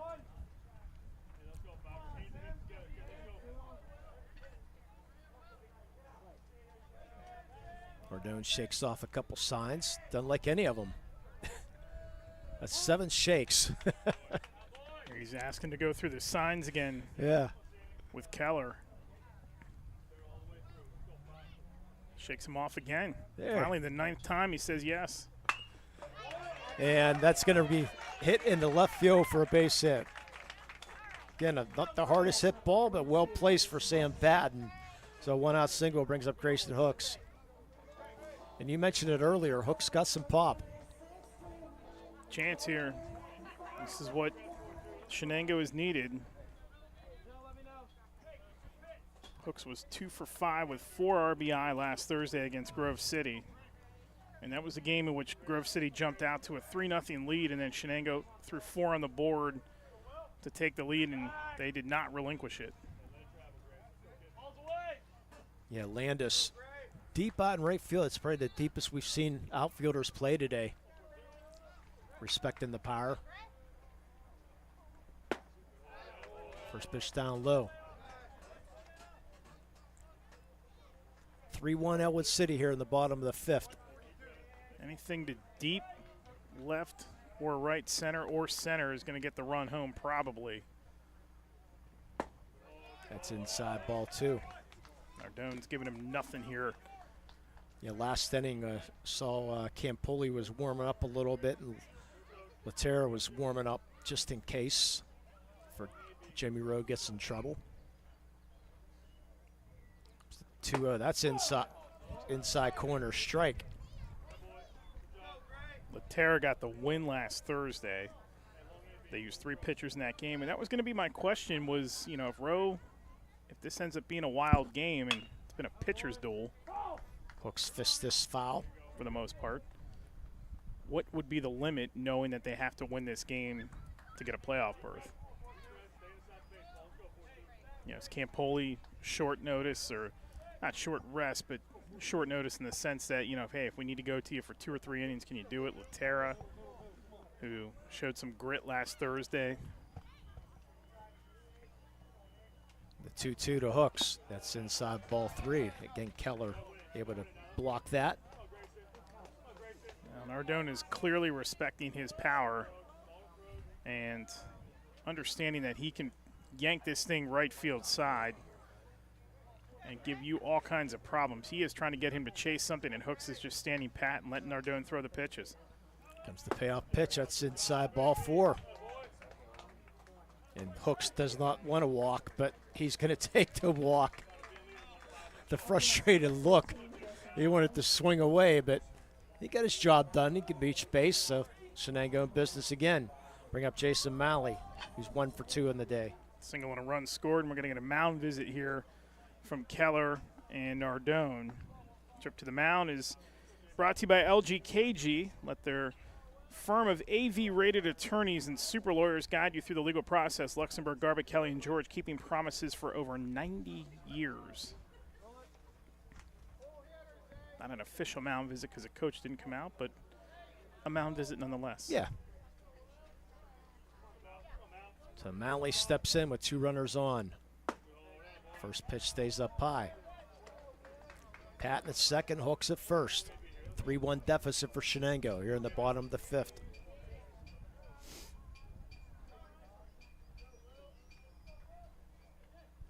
Comes the 1-0 from Nardone. That hits him. Barely catches the left arm. So again, bases loaded for the 3rd time today, and that's going to get a pitching, another trip, a legal trip to the mound this time, sponsored by LGKG.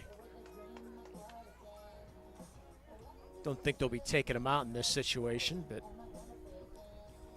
big part of the game right now. Now, 1 out, I think you give him a chance to at least get out number 2. And then from that point, you kind of have a little bit more house money to play with, but likely the right idea. Just quickly go over what you're going to do to pitch here to Campoli. Campoli's been hit by a pitch and singled.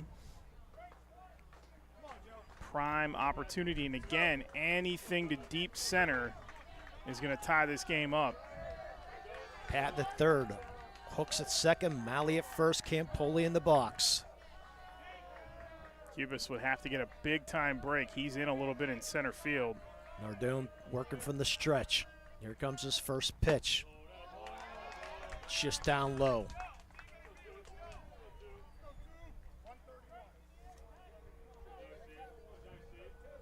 Again, Landis fairly deep in right field. He's deep and he's closer to that line, the right field foul line. Key is if Campoli here can find one of these gaps in left or right center and find that deep portion. There's a strike at the knees. Looked like Campoli was taken all the way there. Just checking to see what Nardone's going to throw him, see what he comes back with. Nardone gets his sign. Comes the 1-1. That's up high. Nardone's already hit a couple batters today. He's trying to get guys the inside to chase these pitches or hit one off the end of the bat, the handle part of the bat, and just let it lay in there. And these guys are not, they're standing pat and they're letting Nardone throw. Haven't touched him but for 1 run yet, so try to overexert and make him throw more pitches. Fly ball, that's going to go right field, and that's going to go out of play. That had home run distance. Crushed to right field if that was fair. That had home run capability in a minor league park.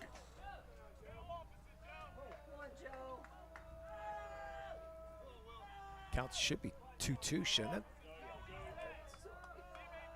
Comes the pitch. That's up outside. See now Nardone, he's in his head a little bit. Stays away from him on that pitch. Nowhere to put him. Full count now to Campoli. 1 out. Does he swing away here? Comes the payoff pitch. Ground ball, second base. Kennedy on the short for 1. And the ball gets away from Roth. And we're going to have a run scored. So safe at first. They got the second run. The second run on the misplay by Roth. He couldn't handle the throw. It was cleanly fielded at short or at second by Kennedy, but then the throw over to Roth was a little bit wide off the bag, and Campoli had taken a huge turn towards second. Roth made a great break to go get that ball, but by the time he had gotten to it, you had both runs across, and we got ourselves a tie game. Yeah, I didn't see Hooks come in. The last I saw, he stopped at third, but once that ball got away, Hooks was able to score. It's a tie game, and this ball, fly ball, shallow left field. And making the catch will be Biskup. For the third out of the inning, Shenango with 2 runs on only 1 hit. Had an error, a costly one, and 1 man left. We played 5. We got a tie ball game, a brand new game, 3-3. You're watching high school baseball here on the Lawrence County Sports Network, powered by LCAP. Who was it, Hooks and Malley that scored? Yeah, I didn't see Hooks come in. Firefly Solar is a proud sponsor of LC SportsNet. From our regional business partnership to our community benefits agreement with local schools, Firefly Solar is dedicated to being an outstanding neighbor and beacon of economic support for the Lawrence County community. Let's create a stronger energy infrastructure while preserving the agricultural beauty of Lawrence County. Visit fireflysolarpa.com for more info about the Firefly Solar project. Firefly Solar, creating a brighter future in Lawrence County. Don't get left out to dry. Call the Penn Ohio Bottled Water Company for the fastest and most efficient bottled water delivery service in the area. Penn Ohio offers bottled water ranging from 16.9-ounce bottles to 5-gallon jugs, perfect for your next event or office water cooler system. Also, don't forget to ask about their custom labeling options. Visit PenOhioBottled.com for more information and to get a quote on their delivery services. Whether it's at home, in the office, or on the sidelines, Penn Ohio has you covered. Yeah, welcome back, Chuck Tanner Field. This game started at 0-0 when you started, Eric. Now it's 3-3. Still got a tie game. Now you can take us home here for the top of the 6th inning. Thank you, Limon, as we will see Jimmy Rowe back out on the mound for Shenango here in the top half of the inning. And we are knotted at 3. Shenango win and get in the playoffs. Ellwood City needs to win today to keep their postseason hopes alive and then come back and win Game 2 of the series tomorrow afternoon in Ellwood City. Yeah, more than likely that game will be here on the Lawrence County Sports Network. So it'll be Keller who leads it off for Ellwood. 3-3 ball game. Error by Roth at first leads to the extra run. In the last inning, that ball is over for strike one. 0-1. Well, they gave that on Roth. Sharp ground ball gets through third base into left for a base hit past a diving Hauk. And there's one aboard. Yeah, I thought they might give the error on Lutz for the throw, but yeah, going by the official. Yeah, I understand. Well, when you're the athlete of Joe Roth, they expect you to do everything. I guess. So well, I believe you. Just whatever. Rowe has thrown 8 pitches here on the afternoon. That one misses outside for ball 1. Go ahead run in the form of Keller is on first. Aaron Lake at the plate and Nate Kennedy on deck for Ellwood City. Again, Rowe working quick, and he fires that one across for strike 1, 1-1.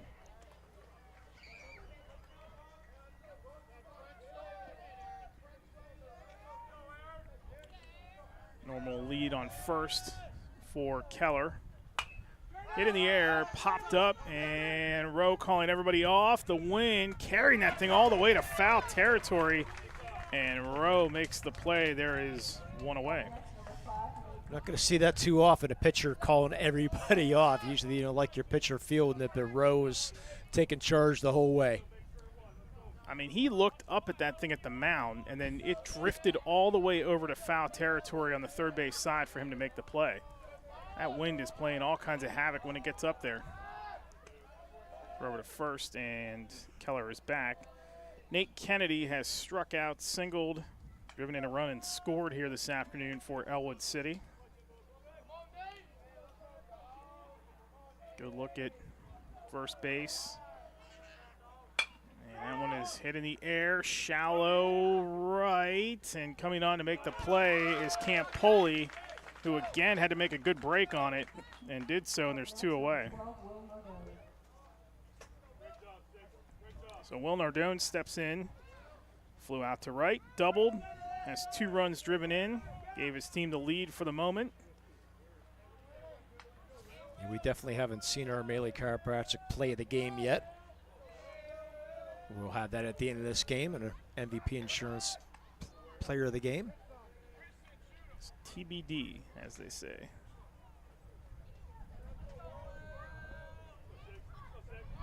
What is in store for us here in the next at least 2 innings? And maybe more here to decide playoff fate for both of these teams technically, but only Shenango can clinch today with a win. But it'll be playoff implications for Ellwood City here, and a must win. That one is driven in the air to center. And this time Cooks is there to record the third and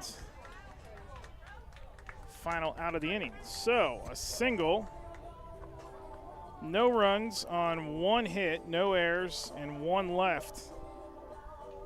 And we are still tied at 3 as we go to the bottom of the 6th here on the Lawrence County Sports Network, powered by LCAP. I think the key to any attorney-client relationship is trust. My father told me a long time ago, the definition of personal integrity is really simple. Do what you say you're going to do. At LGKG, we've been doing that for over 80 years. Gem building contractors and developers have a proven record of performance on any size project. They bring value, local craftsmanship, expert management to meet any challenge. From design construction, from inspection to budget estimation, Gem Builder has been building our community for 70 years. Looking for a unique way to expand your business? Advertise on the Lawrence County SportsNet and be seen by thousands of viewers in the area and around the country on over 100 broadcasts each year. Visit lcsportsnet.com and click Advertise with LCSN. I love what I do because coming in every day is different.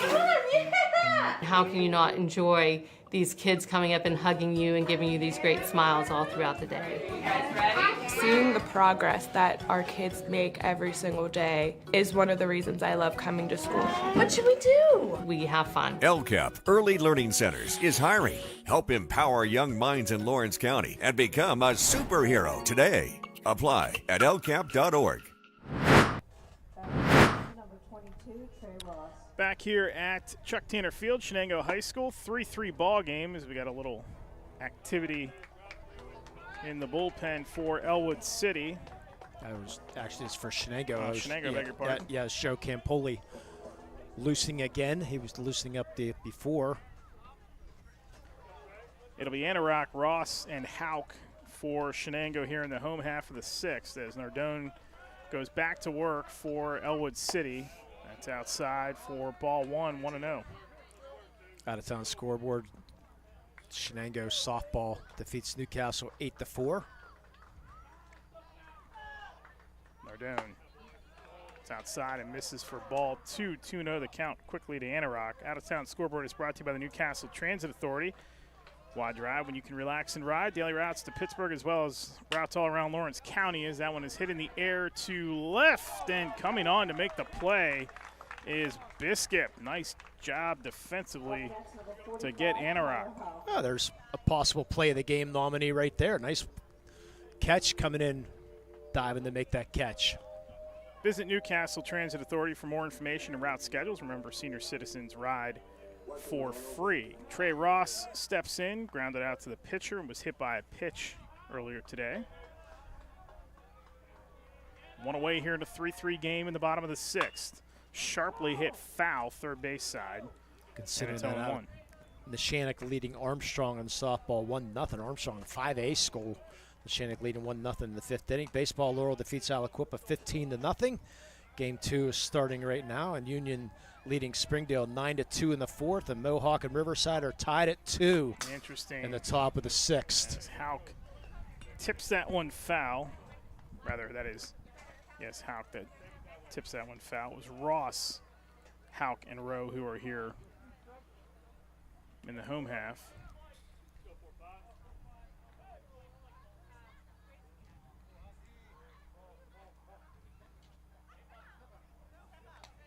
Nardone delivers 0-2.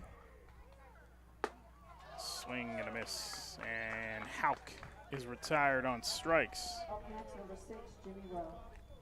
Just the third strikeout for Nardone here this afternoon as Jimmy Rowe will step in.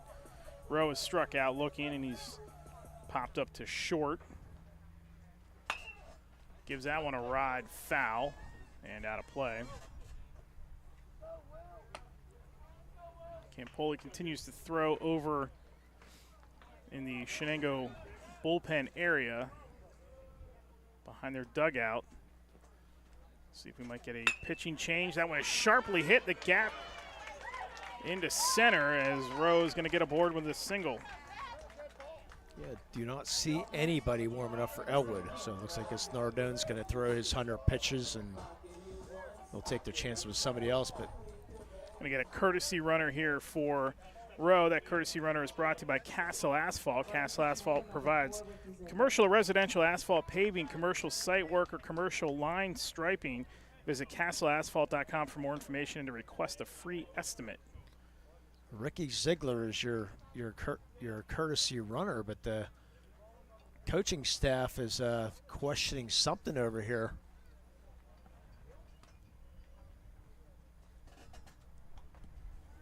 Umpires are going to discuss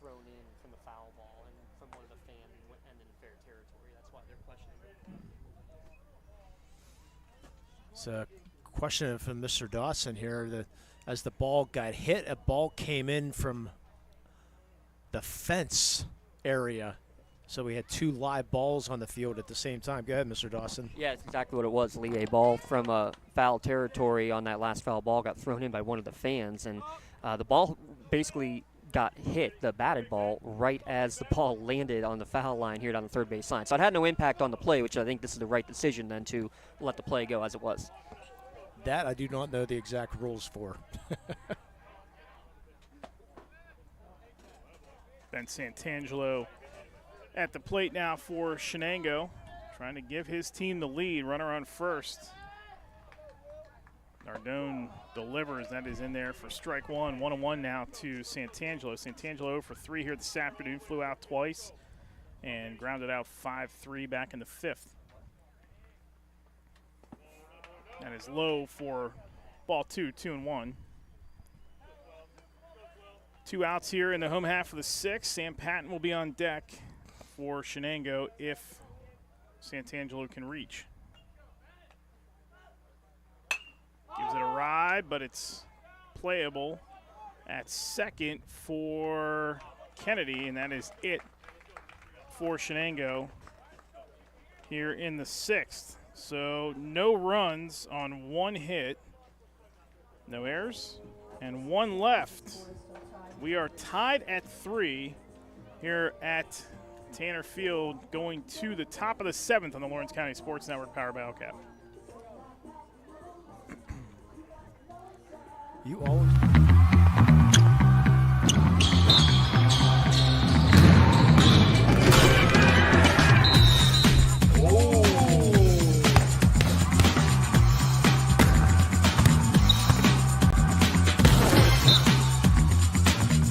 That was awesome.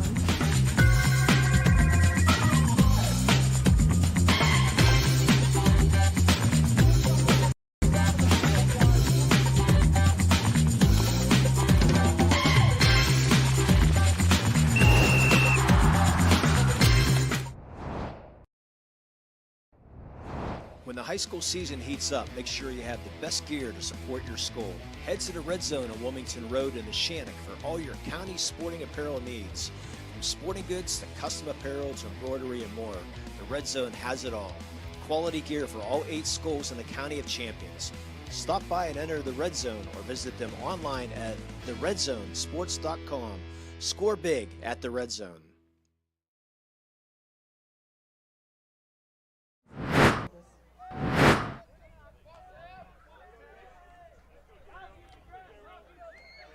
Back here in the Lawrence County Sports Network, Eric Thomas, Lee Moe with you as we go to the top of the 7th, and Jimmy Rowe is back out to work. We got action in the Shenango bullpen as Laterra starts to throw. Campoli went back out towards right. So no changes yet. Rowe sitting on 83 pitches here. And is pitch number 84 as Landis leads things off here for Ellwood City. Landis is grounded out and flown out this afternoon. Barring a 1-2-3, and it won't be a quick inning here, at least yet. Probably the last inning that Rowe is going to be able to work. Never know. That one is sharply hit to second, well played by, or to short rather, well played by Santangelo, and there's 1 away. No, only 3 pitches to the first batter, so he started with 83. That's going to bring up Boker for Ellwood City, the designated hitter. He has struck out and walked. And that is actually going to be Roth, who is going to bat now in place of Boker. That is who Boker had DH for today. So Joe Roth will get his first plate appearance of the afternoon. He's 3 for 8 on the year. If you don't mind me handing me my binoculars, I'll see who's Ellwood's going to be warming up down there. Roth stands in, taps one up the middle. Tough play at second, slow developing play, but Ross is able to toss it over to first for the out, and there's 2 away. Up next, number 1, Michael Cuevas.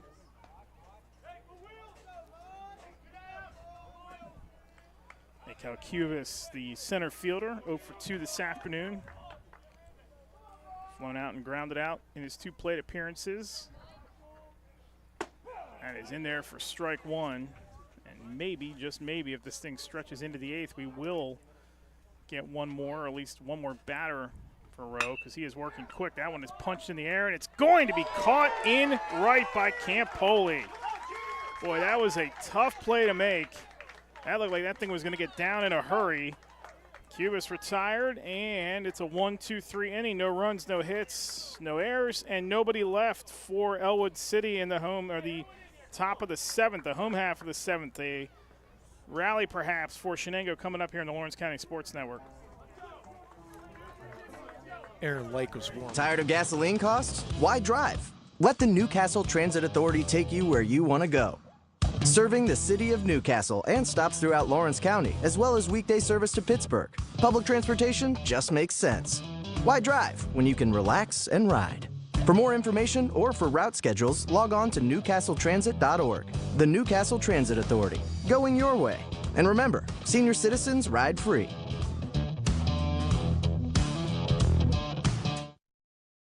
Castle Asphalt and Construction is driven to provide quality, cost-efficient pavement-related services to Western Pennsylvania. Every paving or construction service at Castle Asphalt begins with a thorough site inspection of the area to allow their team of professionals to become familiar with the unique conditions of your home or business. Once the site inspection is complete, Castle Asphalt provides you with a detailed plan of the design, cost, materials, and time of completion, so you know exactly what to expect during your construction. Visit castleasphalt.com to request a quote for your next project and make your dream design come to fruition. Sam Patton to lead things off here in the bottom of the seventh. A chance to walk it off here for Shenango, tied at 3 with Ellwood City. A win by the Wildcats there in the postseason.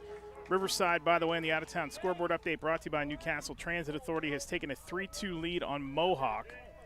Another home run in that game for Riverside, so that probably is going to set up game 2 tomorrow for the section championship. Winner take all at Mohawk, 4 o'clock on the Lawrence County Sports Network. As Nardone, who now has thrown 85 pitches in this game, continues to work for Ellwood City. It's 1-1 here. And that one is hit in the air, pops straight up, almost straight up.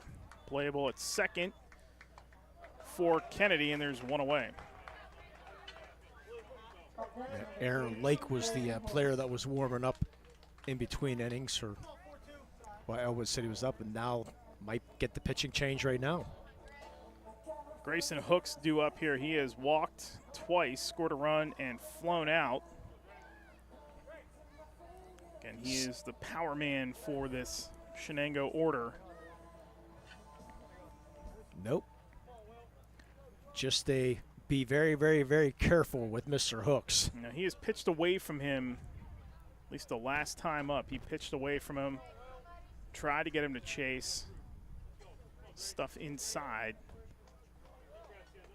So Nardone will continue to work. Only the second trip to the mound, so he still has another one left. Trip to the mound brought to you by LGKG. Visit them online at lgkg.com for a free consultation. Nardone works, and that is in there for ball 1. You know, Hooks officially 0 for 1 with those pair of walks. See the right fielder Landis backs up once again. That is on the outside corner for strike 1. 1-1 now to Hooks. You mentioned Aaron Lake was warming up for Ellwood. Shenango had 2 throwing, Campoli and Laterra. That one's punched foul. Third base side. Through the fencing.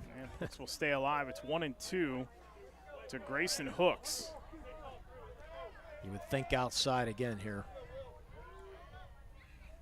Nardone steps off the mound, kicks a little dirt, and he will stand in, delivers. Little hitch. That one's ripped in the air to right. Going to get down for a base hit. Hooks is aboard with a single, a 1-out single here in the 7th. And now we're going to have a pinch runner, I believe, for Grayson Hooks. Let's see. Nope. Thought maybe we were there for a second. Yeah, I don't think they would they pinch run for him and take him out? And there comes the third trip to the mound. So this is his final trip he is allowed now before he has to take the pitcher up. He's going to take him out now. Mound visit brought to you by LGKG. Consultation time, your LGKG trip to the mound.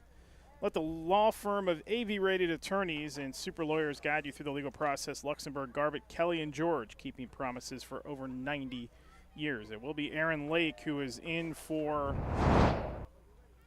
Will Nardone. So Nardone's day is done. Looks like he's just going to move over to third base. For Nardone, 6 1/3. Gave up 6 hits, 3 runs, 2 earned. The runner on is charged to him.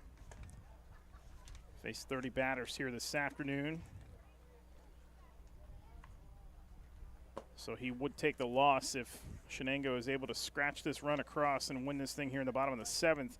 For Ellwood, Aaron Lake, 12 1/3 innings pitched this season, 14 hits, 17 runs, 7 earned. He's walked 14, struck out 19. And he has faced 71 batters on the season, has a 1-1 record. No save. It's not a save opportunity anyway. And for Lake, he has a 3.97 ERA on the season. So Hooks, who singled, is aboard. That run, again, would go to Nardone, who would take the loss. Lake will move to the mound, and Nardone over to third. That'll be the only change. Those two will just swap spots, swap defensive spots. No change in the order. Umpire conferring with Lake. And standing in for Shenango is going to be Jason Malley, who has singled, reached on a fielder's choice, was hit by a pitch, and has 2 runs scored. A chance to win it here for Shenango in the bottom of the 7th with the winning run on first. Lake delivers, and that is going to be outside for ball 1.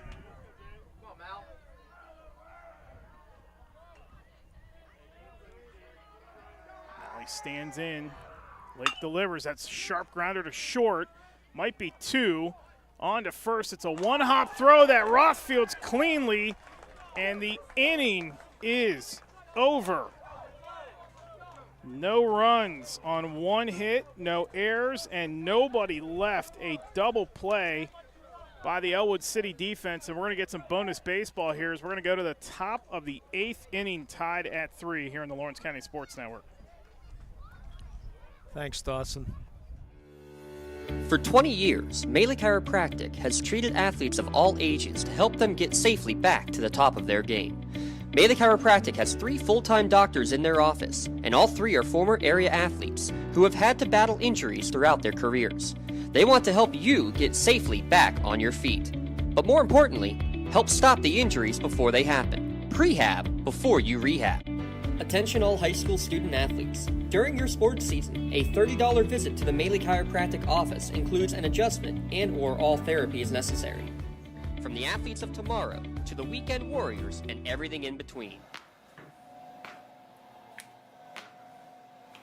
Let Melee Chiropractic keep you in the game. For more than 120 years, people have relied on Martindale Hubbell's preeminent rating to select their attorneys. If you've been involved in an automobile accident, you should do the same. At LGKG, we have been preeminently rated for over 40 years. Extra innings here on the Lawrence County Sports Network as Shenango and Ellwood City go to the 8th, tied at 3. And we're going to have a pitching change here for Shenango as Campoli will come in. Day is over for Rowe. He cannot win this game. 7 innings pitched, 4 hits, 3 runs, all earned. He walked 2 and struck out 2 as well. Faced 27 batters here this afternoon. Campoli, 21 2/3 innings pitched this season. He's got a 2-3 record, 8.72 ERA. He has walked 30 and struck out 27 on the season. We'll get a couple of changes here. Your new right fielder is going to be Tyler Houck. Okay, so Houck to right. He was at third.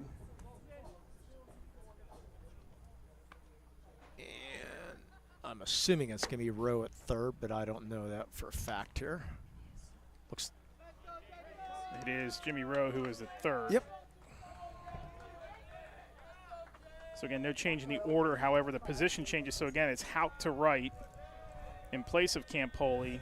Campoli to the mound, and Rowe, who pitched beautifully for 7 innings, goes to third. He was sitting on 89 pitches, so they pull him short of 100. And Campoli will get to work here against Ellwood City, and he will step in and face Jacob Biscup here to start things in the 8th. Biscup quickly falls behind 0-2 on the foul. Hunter Garvin throws the immaculate inning for Riverside. They defeat Mohawk, so they'll play for the section championship tomorrow. 4 o'clock, Tim Continenza and I will have the call from Mohawk High School. Actually, I believe it's 4:30. 4:30, you're right, at Mohawk High School tomorrow afternoon. Should be a beautiful day for baseball and chance for the Warriors to get one back and get the section title as Campoli delivers outside for ball 1, 1-2 now. And we'll see if Lucarelli comes in the pitch. Of course, you got Garvin there too, so. And one is if Garvin away for ball 2. Yeah, if Garvin stayed under 25 pitches, if he only pitched that 1 inning, he's eligible to pitch tomorrow. Campoli delivers the 2-2. That one is grounded up the middle to short. Well played on the hop that time by Santangelo, on to first in time, and there's one away. Isaiah Lutz will stand in now, flown out twice, singled and scored a run. Yeah, you want to keep his speed off the bases.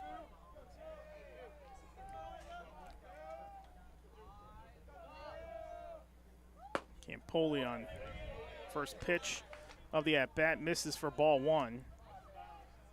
That'll be a fun one tomorrow. Christian Lucarelli did not pitch again today. He has been out for a couple of games here for Riverside, so we'll have that for you tomorrow. This one's shaping up. We still don't know yet here. Shenango, again, they win and they get in the postseason. Ellwood City a win means that they win tomorrow and they are in the postseason. Game 2 of the series tomorrow afternoon in Ellwood City. That is outside for ball 3. Boy, Hook's very shallow in center field. And remember, he's had problems twice, one on a bounce and one on a wind-aided fly ball that dropped for a base hit. That one's across for strike 1. One gone here in the top of the 8th. Punched and reached for, hit out to right, and backpedaling to make the play is going to be Houck, and there's 2 away. Jordan Keller will stand in, flown out twice and singled. If he reaches, they will get to Aaron Lake. Again, no change in that order for Ellwood City. They just move the pieces around with Nardone out. In the home half of the 8th, it'll be Campoli, Anorak, and Ross for Shenango. 2 gone here. That misses outside for ball 1. And reached for and foul, first base side. And it's 1 ball and 1 strike.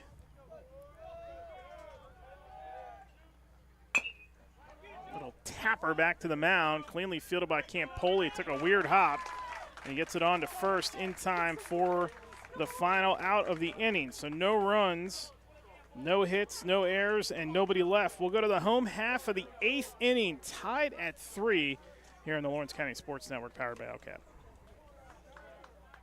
When it comes to shopping for insurance, there are thousands of options out there.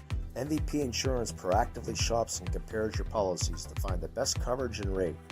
Josh Madure and David Verratti want to provide you with the level of personalized service that you know that you are the MVP of their agency. They simplify insurance so you can live stress-free. Visit one of their locations in Zingleopole or in New Springfield, Ohio. Call MVP for the win, proud sponsor of the MVP of the game on the Lawrence County SportsNet. Just like going to the doctor, our homes need a checkup too. If your home is not properly weatherized, you could be at risk for symptoms that cause unhealthy ailments and higher utility bills. The Weatherization Assistance Program is the key to reducing utility costs and increasing comfort in your home. Services include an in-home energy audit to inspect your furnace and hot water tank, check for air sealing around windows and doors, and ensure adequate insulation and ventilation. Learn more at lcap.org or call the Department of Healthy Homes to get your checkup today.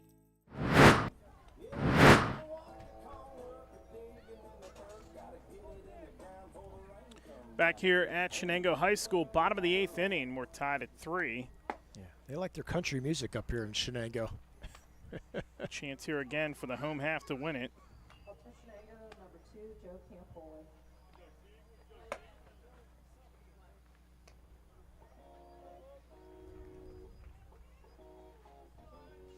Campoli already with 1 RBI in the day. Had that back in the 5th. Was able to tie the game back up. The RBI and then the error. Could have been ending any double play, but the error got this game tied. Campoli, Anarock, and Ross as Campoli looks at ball 1. Just think if that double play was completed, we wouldn't be playing this bonus baseball. Campoli looks at strike 1, 1-1 the count now. Lake back out to work for Ellwood City.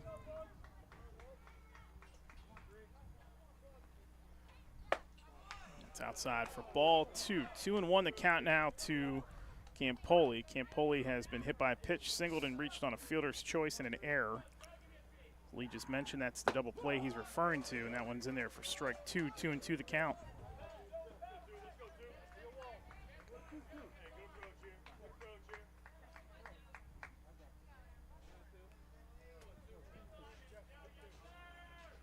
Lake looks in. That's the sign, fires away. That is outside for ball 3. Full count now to Campoli. So we're just underway here in the home half of the 8th inning.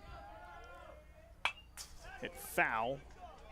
Staying alive is Campoli.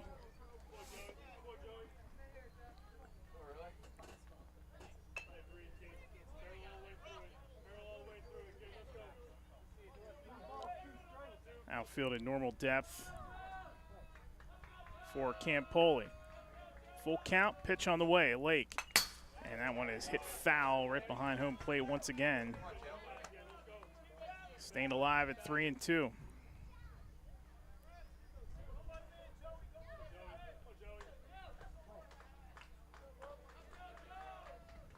Campoli rips it in the air to right. That's going to get down for a base hit. Falls right in front of Landis, the right fielder. Campoli is aboard to lead things off here in the 8th. And here's your pitcher right now, so let's see if we do have a courtesy runner. We will have a courtesy runner for Campoli. Courtesy runner brought to you by Castle Asphalt. Castle Asphalt has been in the paving and construction business for 15 years, using top-of-the-line equipment and resources to guarantee that your job is done correctly and efficiently. Innovative methods combined with years of experience. So Ricky Ziegler, the freshman, will be the courtesy runner. Going to bring up Anarock now with a chance here. Definitely bunting situation here, I would think. No outs, and he doesn't show at that time. That is outside for ball 1. Of course, he popped up in the 4th inning trying to bunt. Lake delivers, swing and a miss, strike 1, 1-1 the count.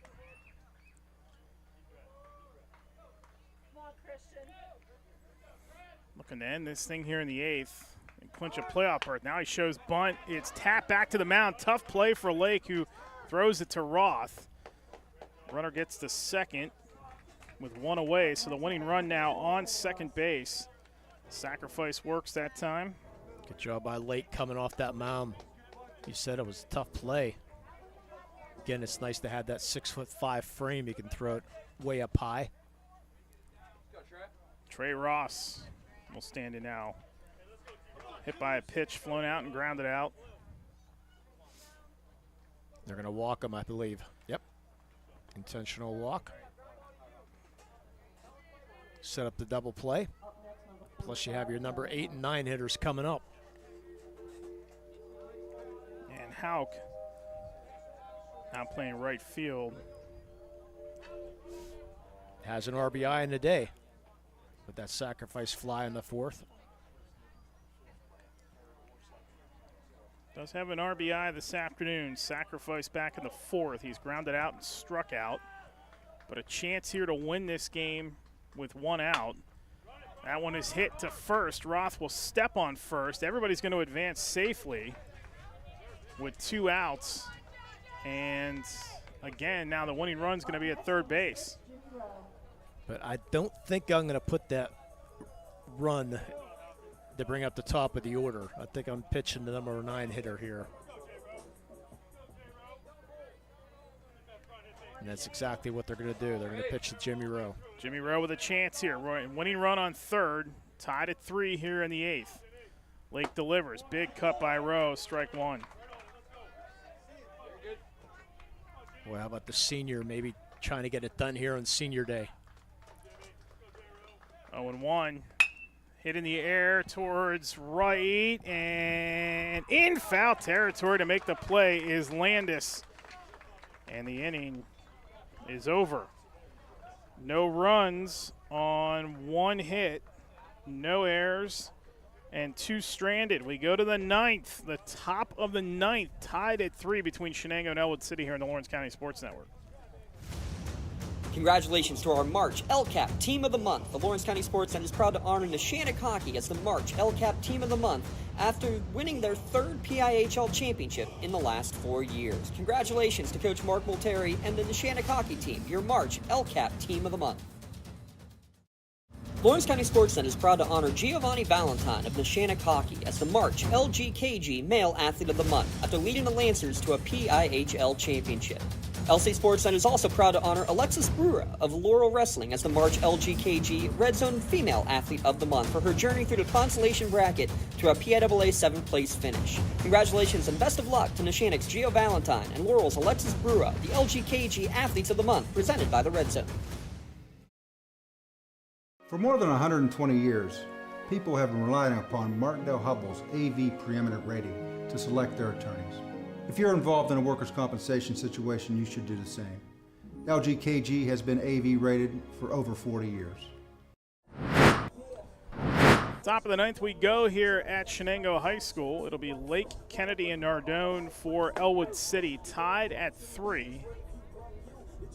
And a chance here for Ellwood City to reclaim the lead, the beginning the 5th on that error at first base by Roth, and that is how we got to 3-3. This was a game that Shenango got great starting pitching at the beginning from Jimmy Rowe, who retired 9 consecutive. Actually retired 10 consecutive before he gave up his first hit. And then from that point, Ellwood City grabbed the lead. Shenango a rally thanks to the error. And here we are in the 9th, square at 3 as Campoli goes back to work, making Lake chase inside for strike 1, 0-1.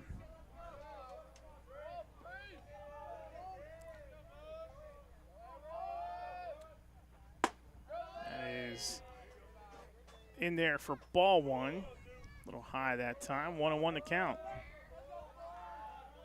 Bonus baseball here at Shenango today. That one's grounded to third. A tough play and a hard throw across the way.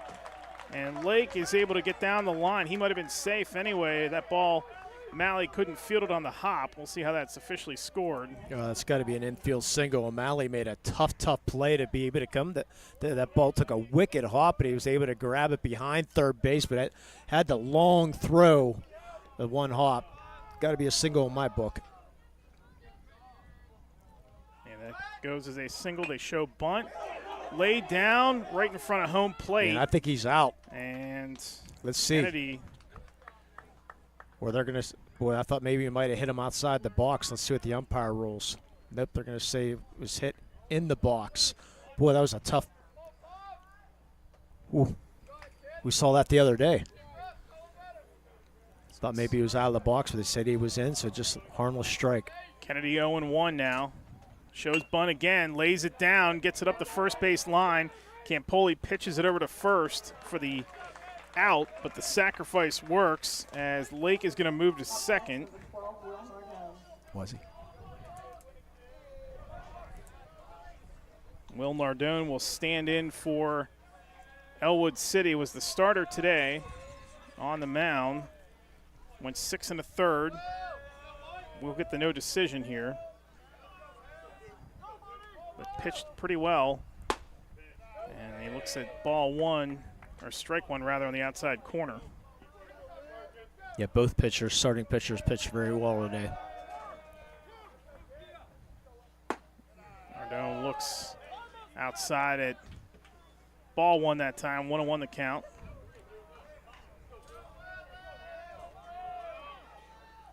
And that one right over the outside portion of the plate for strike two. 1-2 the count out of Nardone. Go-ahead run in the form of Lake is on second base for Ellwood City with one gone.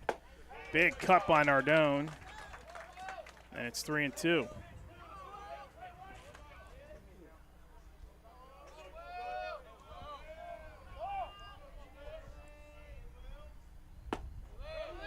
And that one is low that time for ball three. So 3-2 now to Nardone. Again, Lake standing on second base, takes the lead. Campoli looks back at him. That one's punched in the air, shallow right, and adjusting to make the play is going to be Hauk. And standing back at second is Lake. Yeah, fly balls you just don't know about Hauk. Hauk had to make that, you said, adjustment there. Didn't make it look easy. Sam Landis, who was grounded out twice and flown out. Stands in. That one is going to miss for ball one. Landis gets aboard. We'll see Roth in the on-deck circle as he stands there and waits. That one is inside corner. Beautiful pitch by Campoli for strike one.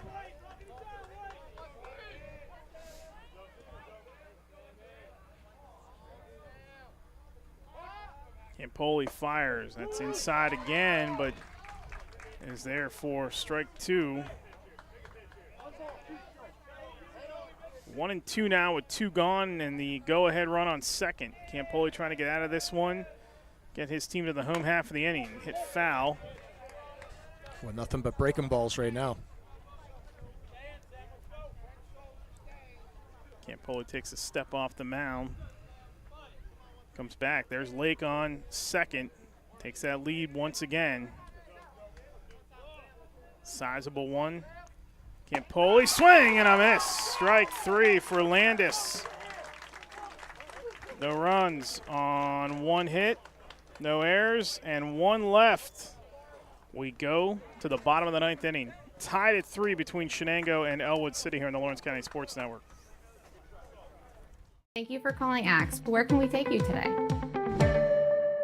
To work, to the store, to Grandma's house. Axe can get you there, but it's much more than a ride. It's a joyride. I'm helping people. I'm getting them out of their house. I'm taking them to their doctors, to the grocery store. They say I'm entertaining.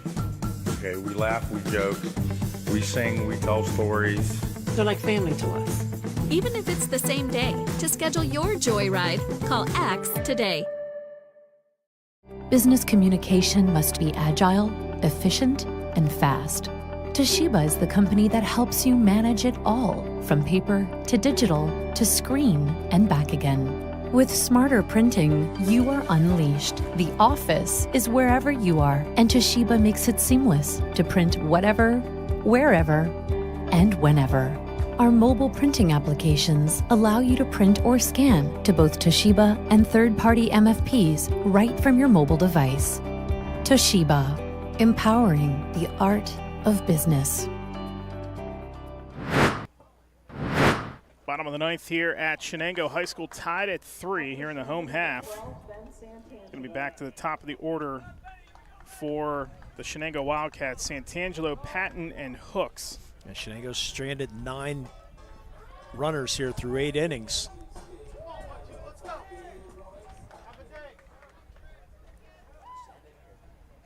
Santangelo will dig in, gets set to face Lake. Shows bunt, now pulls it back. Ellwood City, meanwhile, has stranded just 4. But a lot of them have come late in the game, though. Yeah. A lot of them from the fourth inning on, the fifth inning on, fourth inning on. That is outside corner for strike one, 1-1 to Santangelo. Lake delivers inside corner. What a pitch by Lake for strike two. Well, late break there. 1-2, Santangelo. Oh, he looked at strike three, outside corner. Great pitch again by Lake. Yeah, Santangelo doesn't like it, but Up next, number 5, Sam Patton. gets the first out. Sam Patton due up now, singled twice, grounded out, and popped out to second. Trying to get a board here for Hooks with one gone. Hit that one foul towards the Ellwood City dugout, 0-1.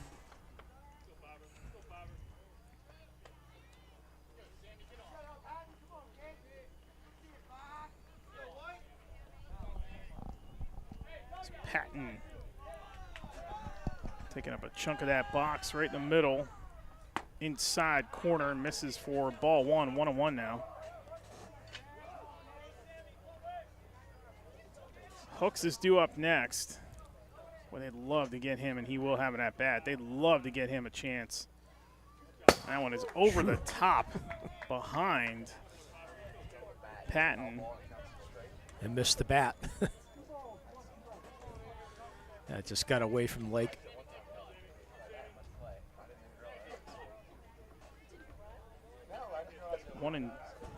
Two and one rather. The count now to Patton.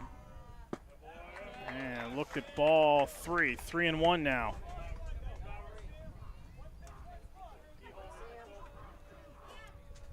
Lake quick to deliver. Outside, ball four, and Patton's aboard with a walk. And that's what you want right now. You want Grayson Hooks up with runners on. Hooks walked back in the first, flew out in the third, walked again in the fifth, scored a run, and singled in the seventh. Again, he's off to Division I JUCO school down in South Carolina. Who knows what happens with the transfer portal and all that. Chopper back up the middle. Tough play at second. They will get him at first. Advancing to second is Patton with 2 outs. Yeah, good play there by Kennedy. The slow roller. Did not try to rush it to maybe try to grab that double play. Make sure of 1 out. And if I'm coach, I think I'm pitching to Malley, and because I don't want no part of Joe Campolo. He's hit the ball hard a couple times. Malley with a single. Fielder's choice, hit by a pitch, done a little bit of everything here today at the plate. Winning run on second for Malley. Again, another senior up for senior day to try to end it. Blooper, deep shot, going to end it high for ball one. I mean, anything over Cubas has moved in now. He is playing rather shallow in center. Anything over his head, game over. Inside corner and misses for ball two. 2-0 now to Malley.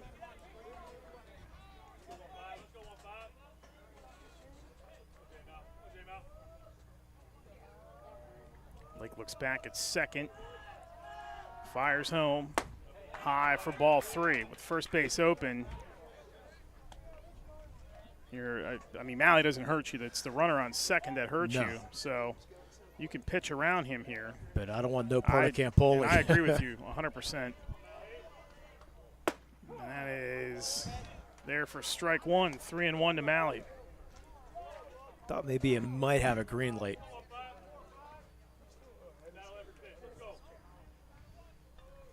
Malley on 3-1, 2 outs. Runner on second, game-winning run on second. Outside for ball four. This should be a very interesting at-bat. Game on the line right here. Runners on first and second, winning run on second, tied at 3. Campoli will stand in. I was going to go over some quick instruction. Campoli was hit by a pitch in the first, singled in the fourth, reached on a fielder's choice and an error in the fifth. That was part of that craziness with the error at first base by Roth, and then he singled in the eighth and got all the way to third. Base hit probably depending on where, is going to win this game if Campoli can get a hold of one. Lake looks in, twirls the ball in his right hand, gets sets, look back at second, fires outside, ball one.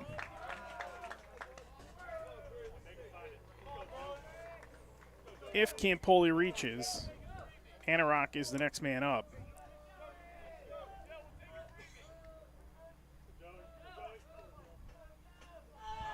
Campoli. Oh, looked at, ball 2-0 the count. That was right on the outside corner. Yeah, trying to stay outside, away from his power. Apparently Shenango saying something from the bench that probably talking to the pitcher, maybe saying his name, which can't do. Just taking a guess there, but just a warning to the players. 2-0 now to Campoli. Winning run on second, tied at 3. Bottom of the ninth. High for ball 3. 3-0 now to Campoli. You can put him on first, but then got a myriad of options here for an out, but also that moves the winning run to third. 3-0 pitch coming, time called. I mean, the way Campoli has hit the ball a couple times, not the worst thing in the world. Lake fires. Campoli, strike one, 3-1 the count.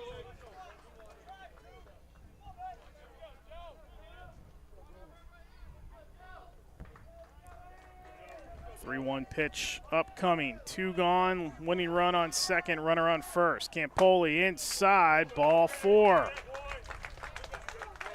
So that puts the winning run in the form of Patton on third. Malley goes down the line to second, and Campoli to first with his first walk of the afternoon.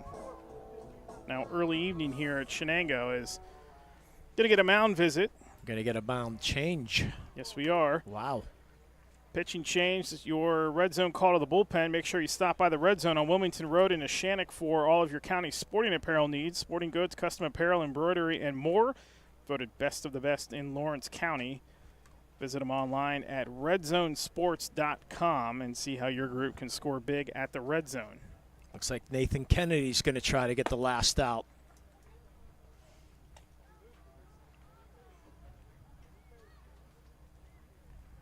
Again,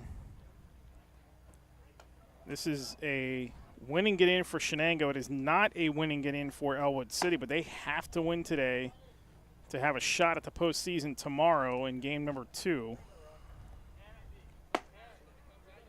Final line on Lake, 2 1/3. He gave up 1 hit. And no runs. Walked 4 and struck out 1. He would take the loss if Shenango is able to get this final base knock that they need to win it. Yeah, earlier in the year, Ellwood City lost on a walk-off to Mohawk earlier in the year. So try not to do the same thing here. Kennedy has pitched 23 innings this season, 26 hits, 18 runs, 10 earned, 5 walks, 21 strikeouts. He is 2-1 on the season.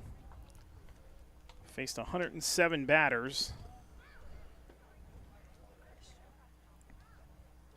So Aaron Lake moves over to third base with Will Nardone going back over to second.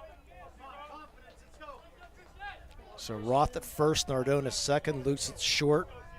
Lake at third with Nathan Kennedy on the mound. And Anorak trying to win it for the Wildcats. Anorak struck out, popped out to first, and then grounded out in the 8th. Kennedy fires, swing and a miss. Big cut by Anorak for strike 1. Winning run is on third. That is Patton, who stands down the line. A base hit to win it for Shenango. Tipped foul for strike 2, and it's quickly 0-2 to Anorak with 2 gone. Come on, Christian. Anorak, if he walks, game over. Base hit, game over. So we got bases loaded here with Wildcats. They're going to swap out the ball.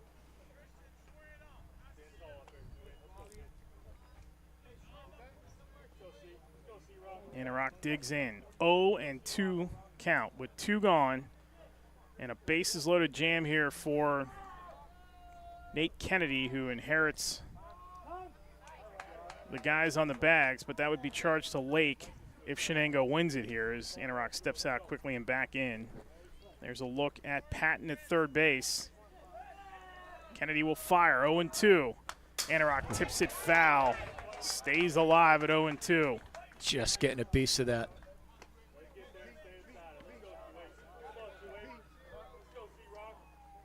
Anthem one more time will dig in. Kennedy looks in. On the same page with his catcher. Fires, fly ball, popped up. It's out of play. Staying alive once again at 0-2. Potential playoff clinching base hit for Anthem here if he can connect. If not, we go to game 2 possibly. We'll play the 10th, but keeps Ellwood City's chances at the postseason alive here if they get out of this jam. Kennedy shakes off Keller. And then time called once again. Yeah, if they do come back and win this game, will they have enough pitching tomorrow? Therein lies the problem. They'd like to have that opportunity, though. Kennedy set, tipped foul once again. Anthem and Kennedy in a battle here on an 0-2 count and 2 gone with the bases loaded. Yeah, you got to win this game before that even comes up, so. Patton standing on third, bases loaded.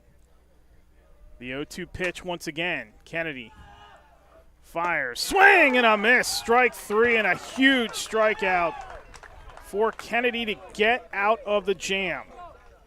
No runs, no hits, no errors, and 3 left for Shenango in the bottom of the 9th. We'll go to the 10th, still tied at 3 here on the Lawrence County Sports Network.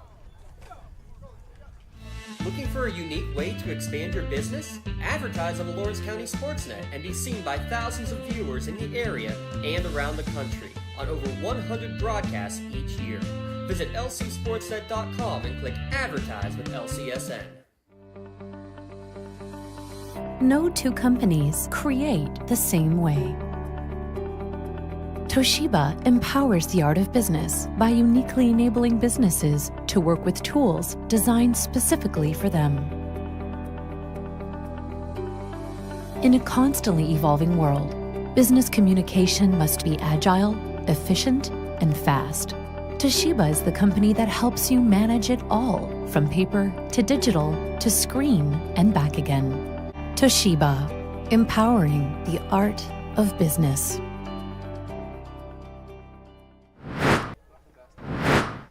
Back here in the Lawrence County Sports Network, Eric Thomas, Lee Moan. We go to the 10th between Shenango and Ellwood City. A good one here this afternoon between these two. And again, Shenango winning and getting in.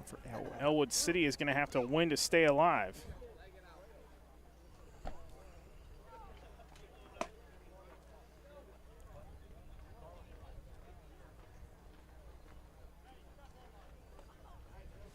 So if we were playing high school softball, we'd start the runner at second base, as they do in Major League Baseball in the 10th inning. But we're high school baseball. That rule is not in effect, which I'm sort of surprised it's not. So we continue to play. Joe Roth will stand in for Ellwood City.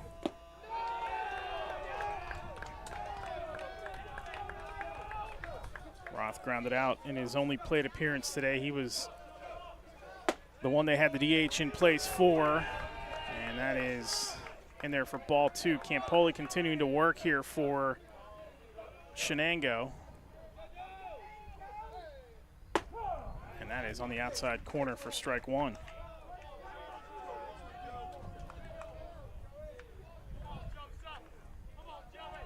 Campoli hit foul by Roth. In the home half of the 10th, it'll be Ross, Hauk, and Rowe for Shenango.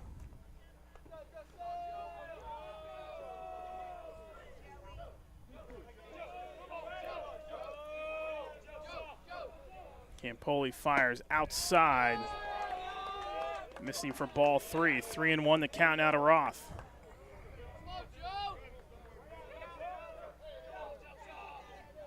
Roth sharply hit the second. Fielded cleanly there by Ross, and he pitches it over to Malley for the out, and there is one away.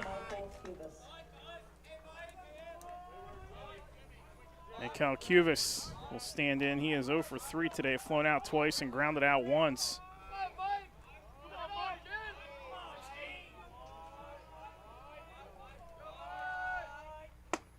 And is high for ball 1.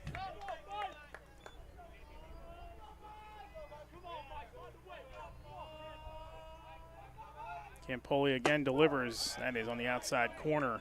And there for strike 1. 1-1 the count now to Cuvis.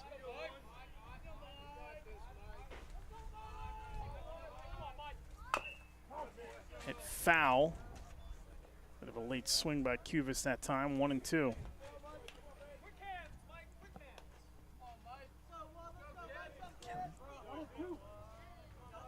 Right, so Matthew Kelly is actually the batter. I beg your pardon.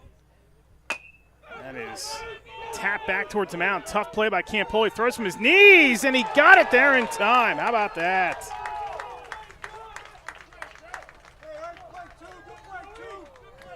Great play there by Kelly.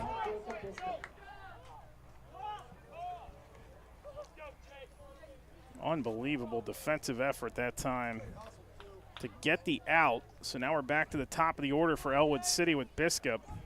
Yeah, first base coach was trying to sell the call. I don't know if you noticed, he gave the safe signal and then stared at the umpire, and the umpire came over and he just sort of said, okay, I tried. That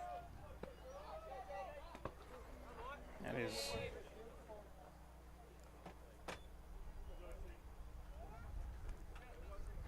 one and one the count now.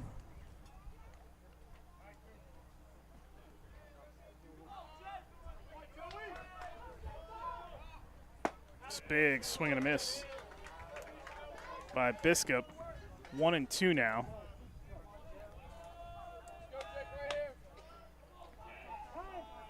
And time called. If Biskup reaches, Lutz would be the next man up for Ellwood City. Here in the top half of the 10th inning. That is low and outside for ball 2, 2-2. Again, I don't think our play of the game has happened yet. A couple candidates right now for our player of the game. Campoli's done great. And it's low and in the dirt for ball 3. 3-2 the count now to Biskup.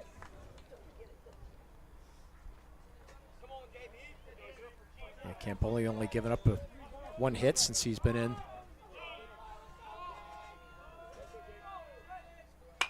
Hit foul.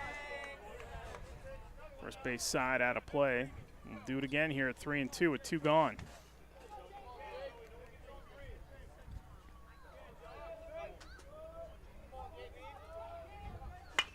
Hit in the air to center, and on to make the play is Hooks. And that is it for Ellwood City in the 10th. No runs, no hits, no errors, and nobody reached. We've played 9.5, and we're still tied at 3. Home half of the 10th coming your way next on the Lawrence County Sports Network.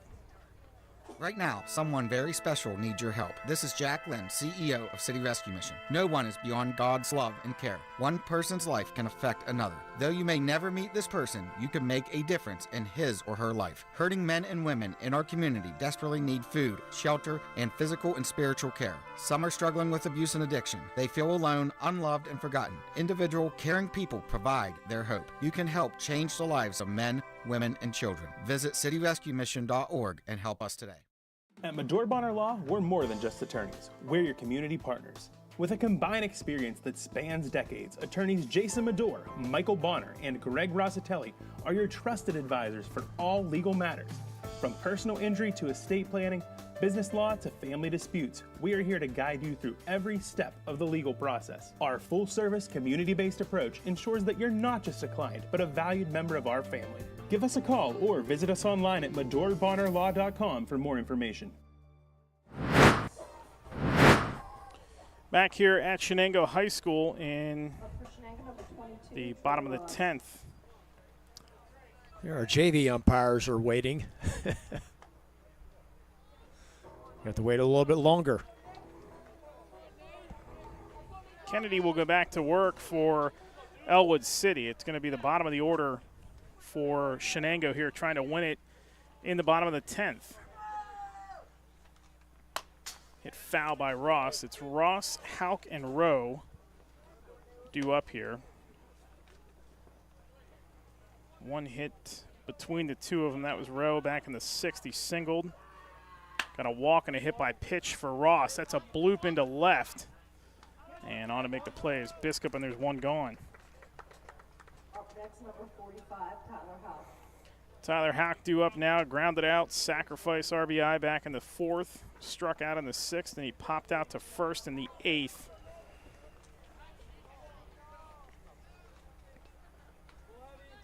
Chance here to get on for Rowe, and then back to the top of the order we would go if either reach. Half swing, but he went across for strike one, or went around for strike one, 0-1. Quick work by Kennedy here. Comes right back. Big cut by Hauk for strike two, and it's quickly 0-2. Gray clouds overhead here. Hit in the air to left once again. That's actually going to be trouble as backpedaling is Lutz from short to make the play, and there's two gone. Next up, number 6, Jimmy Rowe. Yeah, one holding that in again, as we've seen all day. As Jimmy Rowe steps in. Struck out in the 2nd, popped up to 3rd in the 4th, popped up to short in the 4th, I beg your pardon, reached on a single and then flew out to right his last time up. Yeah, Jimmy's going to be off to Coastal Carolina to study finance. Hits it foul. Pretty good baseball school. That is a good baseball school. The Chanticleers. Thank you. I knew I had it. I was going to butcher it. I figured I'd let you. 0-1 with 2 outs. In the air to right. Drifting towards foul territory. And making a play up against the fence is Landis to get out of the inning. What a play up against the fence. 3 up, 3 down, no runs, no hits, no errors, nobody left. We have played 10. We're going to the 11th on the Lawrence County Sports Network.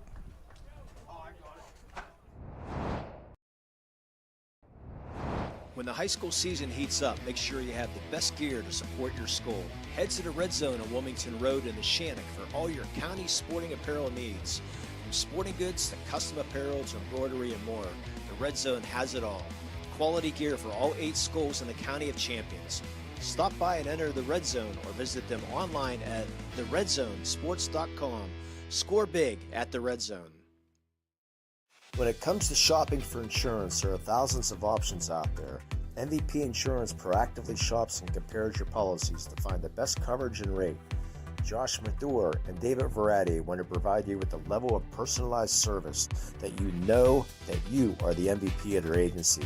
They simplify insurance so you can live stress-free. Visit one of the locations in Xenopal or in New Springfield, Ohio. Call MVP for the win. Proud sponsor of the MVP of the game on the Lawrence County SportsNet. GEM building contractors and developers have a proven record of performance on any size project. They bring value, local craftsmanship, expert management to meet any challenge. From design construction, from inspection to budget estimation, GEM Builder has been building our community for 70 years. To the 11th we go. It is still 3-3 with Ellwood City due up here. And Isaiah Lutz to lead it off for the Wolverines.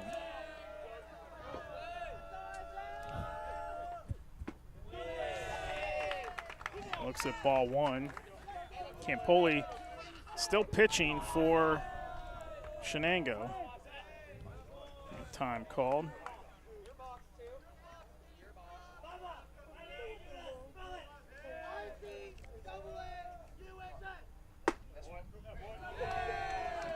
In there for ball number 2, so quickly 2-0 for Lutz. I hope nobody had plans tonight.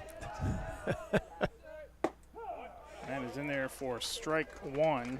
Again, if Ellwood City wins, how much pitching they'll have for tomorrow will be interesting, but see if they can push a runoff over. Campoli's been outstanding here so far since he's relieved. Outside for ball 3. 3-1 now to Lutz. Since he relieved Jimmy Rowe, he's been only giving up that one hit. And Lutz will draw the walk to lead things off here in the 11th. You'd be curious to see if they go to Laterra sometime, because he was warming up earlier today. It might get him loose again here pretty soon.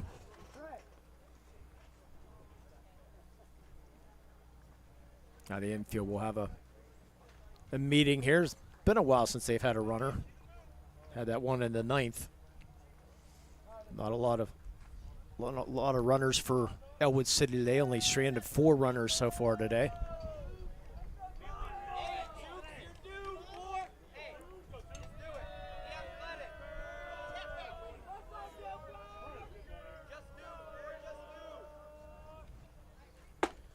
That is in there for strike one. First pitch of the at-bat to Keller.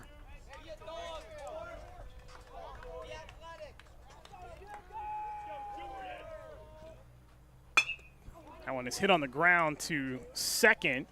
They get the force at second and turn the double play at first base. Excellent job on the defensive effort to retire Keller and get Lutz at second. Great turn there. Bang, bang play at first, but good turn there. Keller getting down the line good, but not fast enough to get the 2. Taylor made 4-6-3, 2 outs now.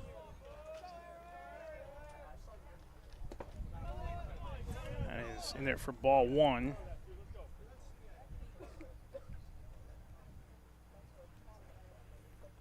Gonna get a quick chat here with the, just making sure the ball's all good. And I think Anorak, he got knocked. Yeah.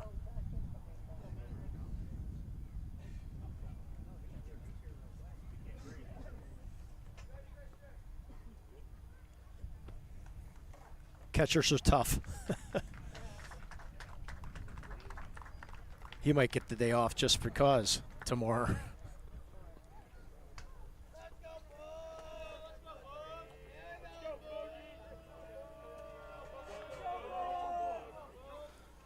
So we'll redo it here. 1-0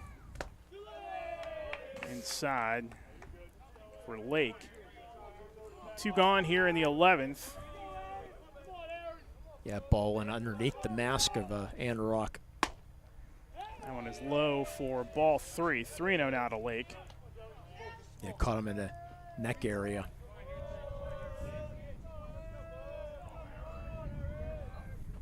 And it's outside, and Lake draws the walk.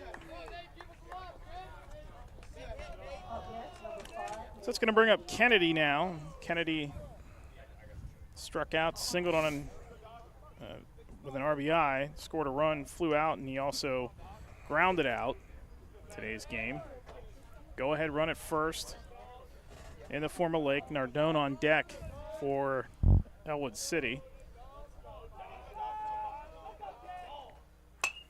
And it's hit foul. Our JV umpires might just go home by the time they get this game done and the other one start. No lights here at Shenango. Yeah, that could become a problem. The longer we go here, there's daylight probably till about 8:20 or so. At least you could play till 8:20 or so. Yeah, we got plenty of time. So we got an hour and a half.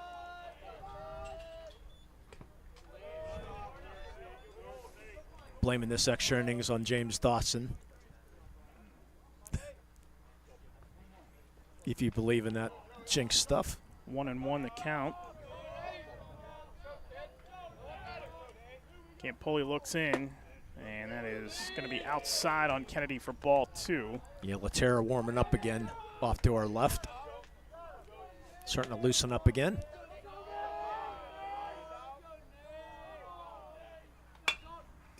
is hit in the air to right.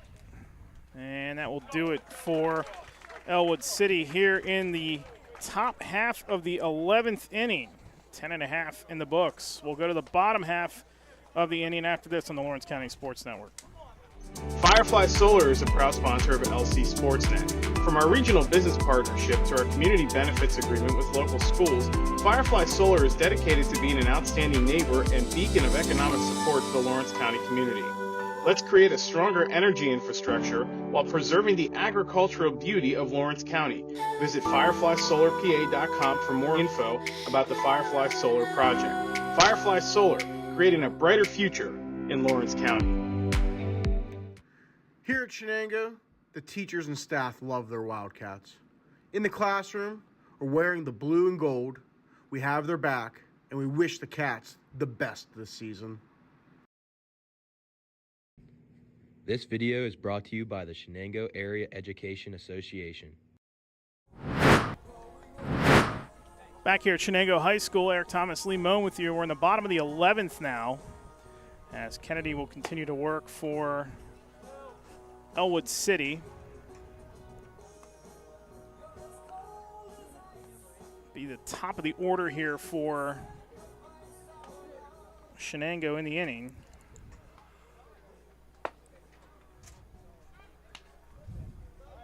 Up for Shenango, number 12, Ben Santangelo. That means we'll lead things off with Ben Santangelo.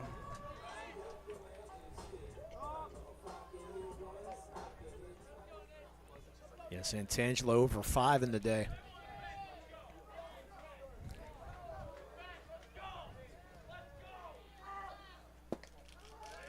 That is outside, misses for ball 1. Santangelo, then Patton. That is a cross for strike 1.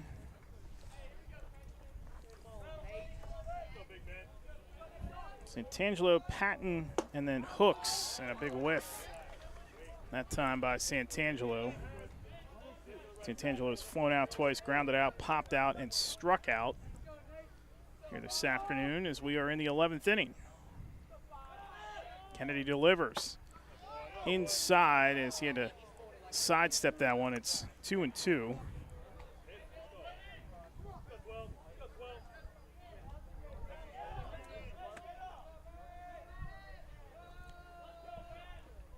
Santangelo swinging is down on strikes for out number 1. Up next, number 5, Sam Patton. Yeah, when I came walking in today before the game started, it's like, oh, you guys are here again, LC SportsNet.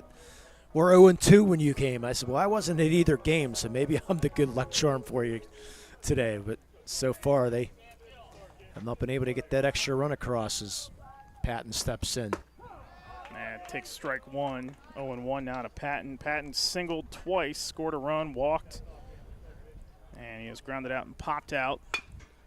Puts that one in the air to center. Cubas going back, backpedaling, and he makes the catch in center for out number 2.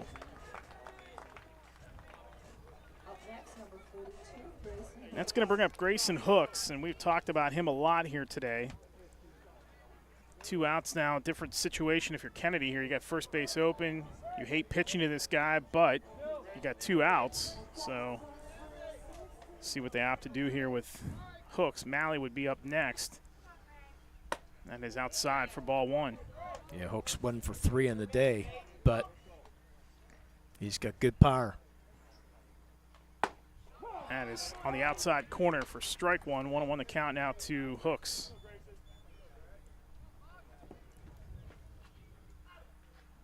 Kennedy, and that one's punched in the air to left, and it is right at the left fielder, Biscup. 3 up and 3 down for Shenango. No runs on no hits, no errors, and nobody left. We have played 11, and we're going to go to the 12th, tied at 3 here in the Lawrence County Sports Network. Tired of gasoline costs? Why drive? Let the Newcastle Transit Authority take you where you want to go. Serving the city of Newcastle and stops throughout Lawrence County, as well as weekday service to Pittsburgh. Public transportation just makes sense. Why drive when you can relax and ride? For more information or for route schedules, log on to newcastletransit.org. The Newcastle Transit Authority, going your way. And remember, senior citizens ride free. looking for quality concrete services, contact the experienced professionals at Doran Concrete. Our company is family, locally owned and operated, and has been serving the community for over 30 years. Get residential or commercial concrete services for any size job. Our skilled professionals offer prompt and reliable services at an affordable price. We believe in the principles of honesty, integrity, and reliability. Get in touch with us for exceptional concrete services at prices that you can afford.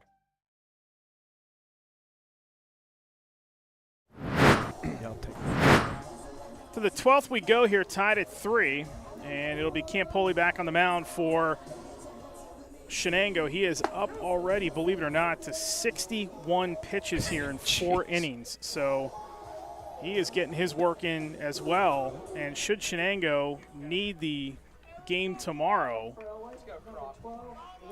top 2 are in danger here of not being available tomorrow, as Will Nardone will step in first for Ellwood City here. Nardone has flown out 3 times and has a 2-run double all the way back in the 4th inning, which feels like it was a day ago, as we're now in the top of the 12th inning.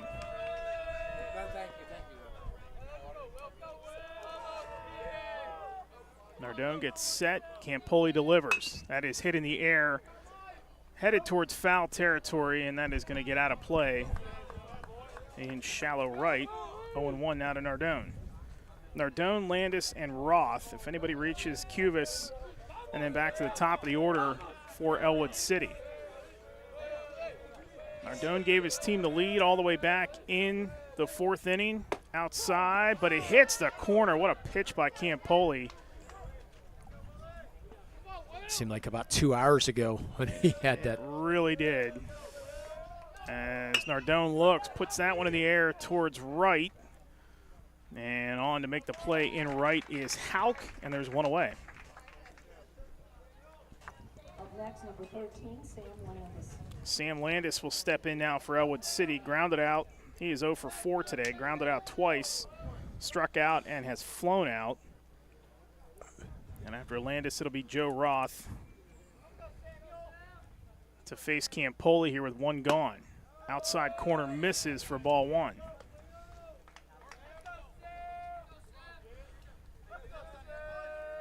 Outfield playing in short, sort of shallow depth, especially in center with hooks. And he's... Yeah, not a lot of hard hit balls today by either team. No, not really. Campoli delivers. That one's tapped foul right in front of the dish. We'll do it again. Landis, not sure if that nicked him or he kind of gestured like it did, but the umpire's going over just to make sure he is okay. Campoli to deliver the 1-2. Punched, third base side, slams right into the dugout, and then hits the Ellwood City base coach on the third base side. Yeah, it's like Coach Chris Weiss.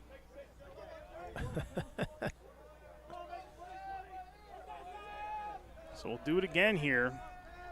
1-2 pitch. Swing and a miss. Strike 3 for Landis. Big strikeout for Campoli, and that'll bring up Joe Roth. Again, Campoli's only given up that 1 hit in the 9th. It's been outstanding.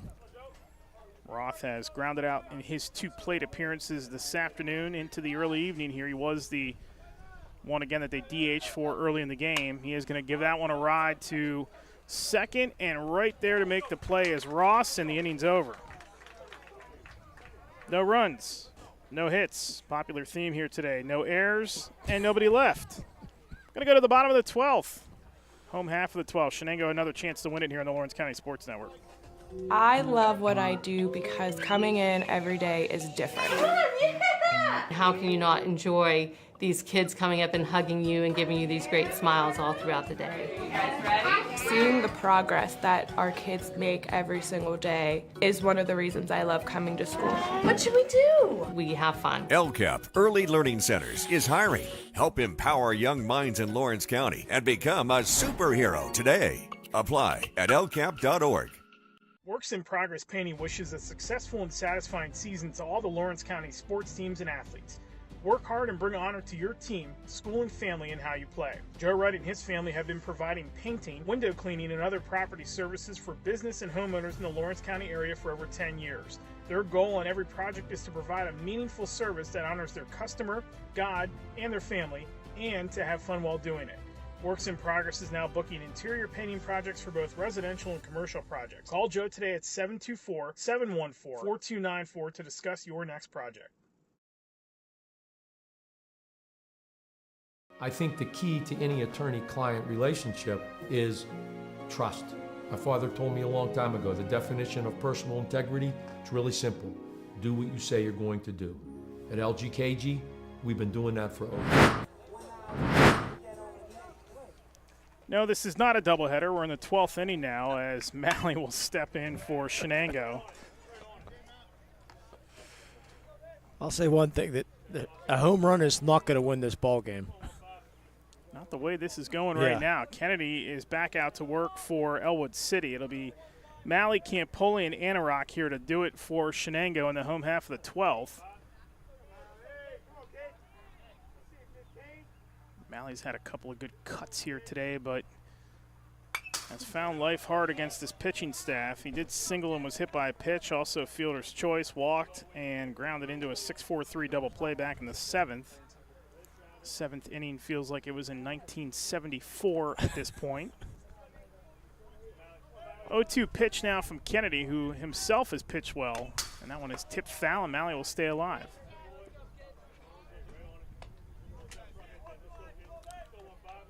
Just think, in less than 24 hours, you'll be calling another one. We might still be here in 24 hours. You never know. Everybody turn their headlights on. Outside. Oh, Malley. Good job to hold up that time. 1-2. Yeah, tomorrow's section title on the line is Riverside and Mohawk will do battle at Mohawk for 31st pitch. Kennedy high that time for ball 2, squares the count at 2-2. Tim Continenza and I will have the call of that one for you tomorrow afternoon. Looking forward to that. Outside again for ball 3. It's a full count. Riverside taking game 1 of that series today, 3-2. No Christian Lucarelli, but they got Zach Hare, who pitched pretty well for him. No word on Lucarelli's status for game 2 tomorrow, but that is for all the marbles in the section. Yeah, Mohawk's first section loss. This reigning state champ Riverside trying to get back there once again. Malley puts his bat into that one, grounded to short, and on to first in time to get Malley.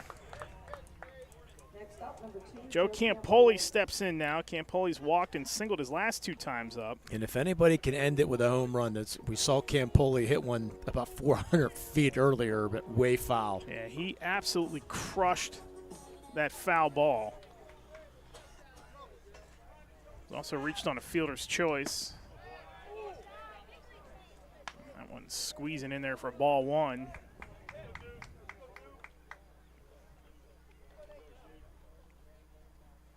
Outside corner misses for ball 2. 2-0 the count out of Campoli. Campoli has drawn 14 walks this season. You don't count the one today. It's 15 actually. And that is off the outside corner for strike 1. 2-1. Definitely trying to keep everything outside. 2-1, 1 out. Kennedy to deliver to Campoli. Campoli looked at it, held up. It's there for the strike, 2-2.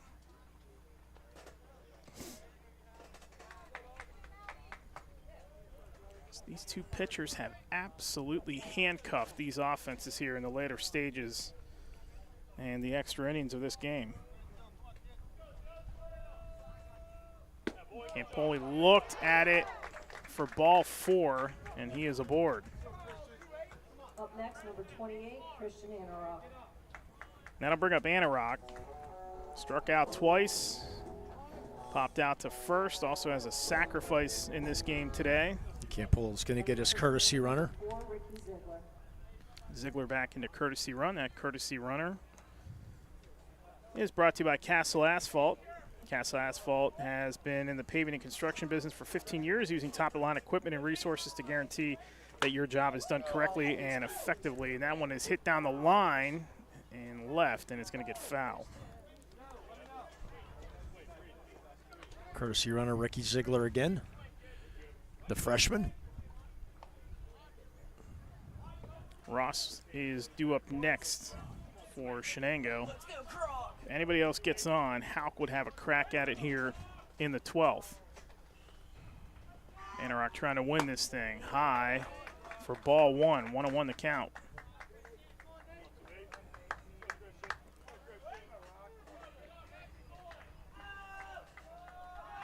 There goes Ziegler down to second. Nobody there, and that ball's going to skip into shallow center. Not deep enough for Ziegler. He slid head first to get up and turn to third. But the throwing error is going to give Anorak a shot here with Ziegler on second. How about that? Taking a chance here in the bottom of the 12th inning. I wasn't thinking they would take a chance to steal, but coach has enough confidence in the freshman. Got a good jump, good slide, got him in scoring position. Anorak had a chance to end it in the 9th. See if he can end it here in the 12th. 2-1 count. Anorak stands in again. Winning run on second. Anorak foul right back here at the box. He took a big cut on that one. Strike two. Anorak lifts one in the air to center. Cubas is there. Ziegler is going to tag. Got a good jump on it, and Ziegler's going to coast into third. The winning run is on third. They're going to appeal it right now and see if he left early. And he is. Oh, my goodness, and he is out. So they say he left early. So Anorak is retired on the fly out to center, and Ziegler is going to be out at third after leaving early, which would have been the winning run. So no runs on no hits, no errors, and nobody left. We're going to go to the 13th. Stay tuned for that next on the Lawrence County Sports Network.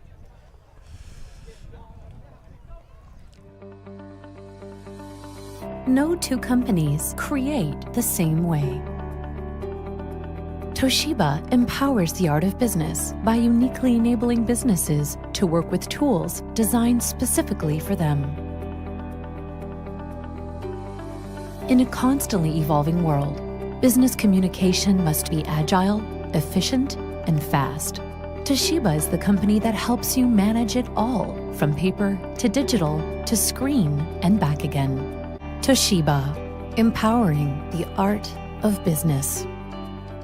Does your blueprint not match the vision of your building project? Not with Creative Edge Architecture. From concept to creation, Jeff Measle will help tackle the complex problems, creating design solutions and construction experience.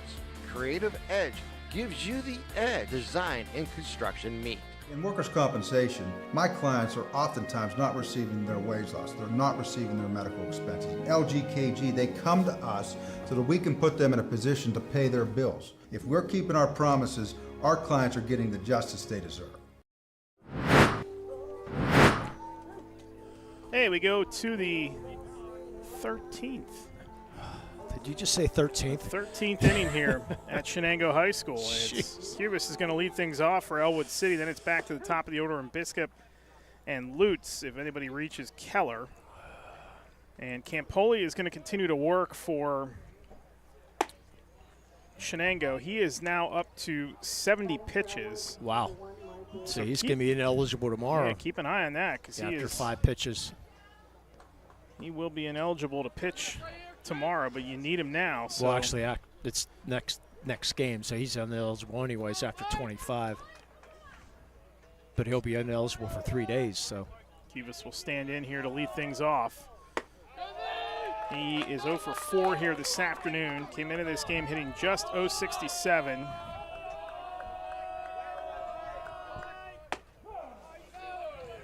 I like the scoreboard. It only says the third inning. I'd rather have it.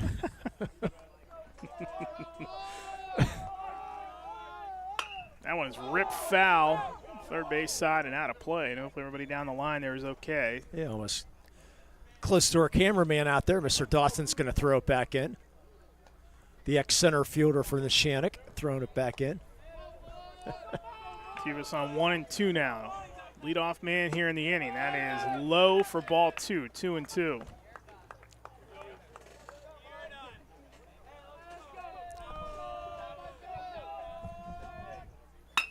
Punched, and that is going to be trouble. Moving over his hooks. He can't get there in time. And Cubas has a base hit to lead things off. The most unlikely candidate to get a hit. He's mentioned 067. Gets the hit. Only the second one for Campoli giving up. That is only Cubas' second hit of the season. And he's got some speed now. Let's see if he challenges him now. Throw back to first, and he is back in time. That's going to bring up Biskup now. I mean, there's a reason he plays center field, so. 0 for 5 here this afternoon. Flew out to center his last at-bat.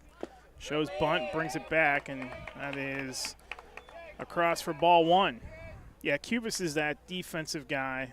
A lot of times, in the bigs, you'd see him bring him in for defensive substitution, but he is there by necessity. So he plays a pretty good center field. That's missing for ball 2, 2-0 the count now. He's only a freshman. Gets a healthy lead off first base. Campoli looks back towards him. Looks at him again, will fire home. Again, Biskup shows bunt, and that's there for strike 1, 2-1. Laterra continues to warm up for Shenango. Well, these pitching staffs are going to be taxed. How about the catchers today? As Biskup's bunt is foul, so 2-2. How about the catchers, though? I mean, you're talking about Keller and Anorak, and they have been out there the entire time. And the home plate umpire saying, hey, how about me? It's got to be accurate late in the day here. Coming up on 7 o'clock here on a Monday night. That is in the air to right. It's going to get down for a base hit. Cubas will stop at second. And it's back-to-back singles for Ellwood City here in the 13th. So finally some action here for Ellwood City. It's been a while since they've had a couple runners on. That's been since the 8th. We're actually in the 9th inning. They stranded at the let's see. It's been a while. One runner in the 9th, one runner in the 6th. Lutz 1 for 4 here today. Singles shows bunt. That is high and inside for ball 1. It's been since the 4th inning since they've had 2 runners on in an inning. Chuck Tanner Field, no lights here. Still plenty of daylight. As Lutz lays it down perfectly third base side. Cubas is going to get there. They can't get Lutz at first, and everybody is in safe. Advancing to third is Cubas, the go-ahead run. Biskup down the line to second, and Lutz is going to get in there, and that's going to be a single for him. Yeah, as soon as Campoli looked to third, there was no way they were going to get Lutz with his speed getting down the line. Just a perfectly placed bunt, and I think it's going to possibly be it for Campoli here. Yep, they're going to talk to him here on the mound. That's a mound visit, courtesy of LGKG. It's an LGKG trip to the mound. Visit them online at lgkg.com for a free consultation. Your insurance company is not always on your side, but the law offices of Luxembourg, Garbett, Kelly, and George are. Again, online at lgkg.com. So keep Campoli in, but especially on this grass field, too. The ball just dies. It's not going to roll. Campoli got a nice jump off the mound to field it, but made the mistake of looking to third once he had no play there. No way at first. So infield's going to have to come in now for Shenango. For Lutz, that's his second hit of the afternoon. You get your 3, 4, 5 hitters up, right part of the order, what you want right now. There is no outs. Remember, this Ellwood City offense, 67 runs in the last 6 games. They got bases loaded here, and Campoli in a big-time jam here in the 13th. Nowhere to put Keller. He was reached on a single today. That's his only base hit. Hits that one up the middle. That is a base hit into right center. Cubas around, scores. Here comes the second run. They plate 2 on the base hit. And Ellwood City grabs a 5-3 lead here in the 13th. Finally some runs. It's been a long time, but Keller took that off-speed pitch and just laced it in the right center field. Hard line drive, scoring the 2 runs. Ellwood City still in business here with nobody out here in the 13th. Long single for Keller.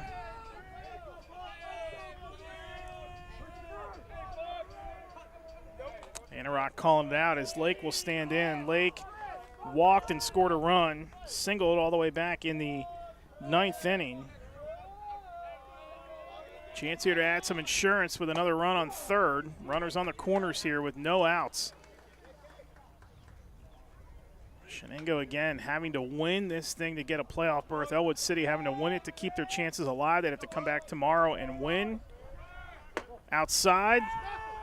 And there goes the runner, Keller, down to second. He is in safely. So now runners on second and third.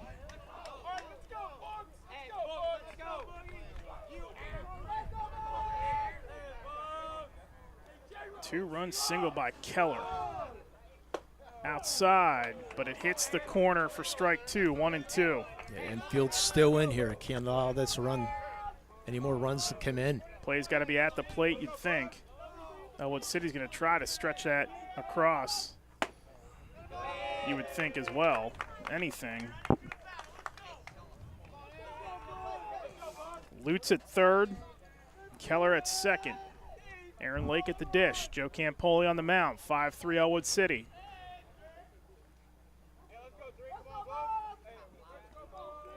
Shenango will have one final at-bat to either extend or win this game as Campoli delivers. Lake, that is going to be shallow right. Tagging and heading home is Lutz. Now he's going to have to retreat. That was a rocket of a throw from right by Halk. Yeah, definitely not deep enough, but Lutz did a good job at acting like he was going to tag to draw that throw, but he said it was just a strong throw by Halk, right on the money. Still Ellwood in business, though. Infield will still play in with one out here in the 13th. Kennedy will step in. He shows bunt, lays it down. First base side. They get the run across. Campoli down the line to first. And we're going to have a discussion. We're going to see if his foot was on the bag, but I don't know if the home plate umpire would have saw that. He had to play at the plate. Yeah, but he was looking to see. He's going to say no. Umpires are going to talk about it, but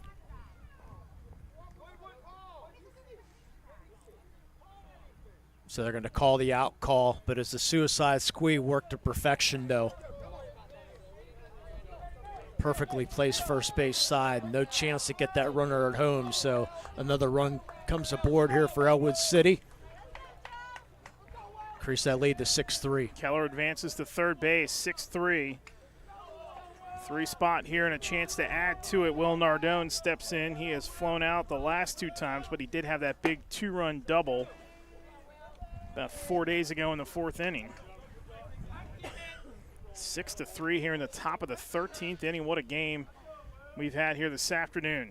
Nardone looks at strike 1, 1-1.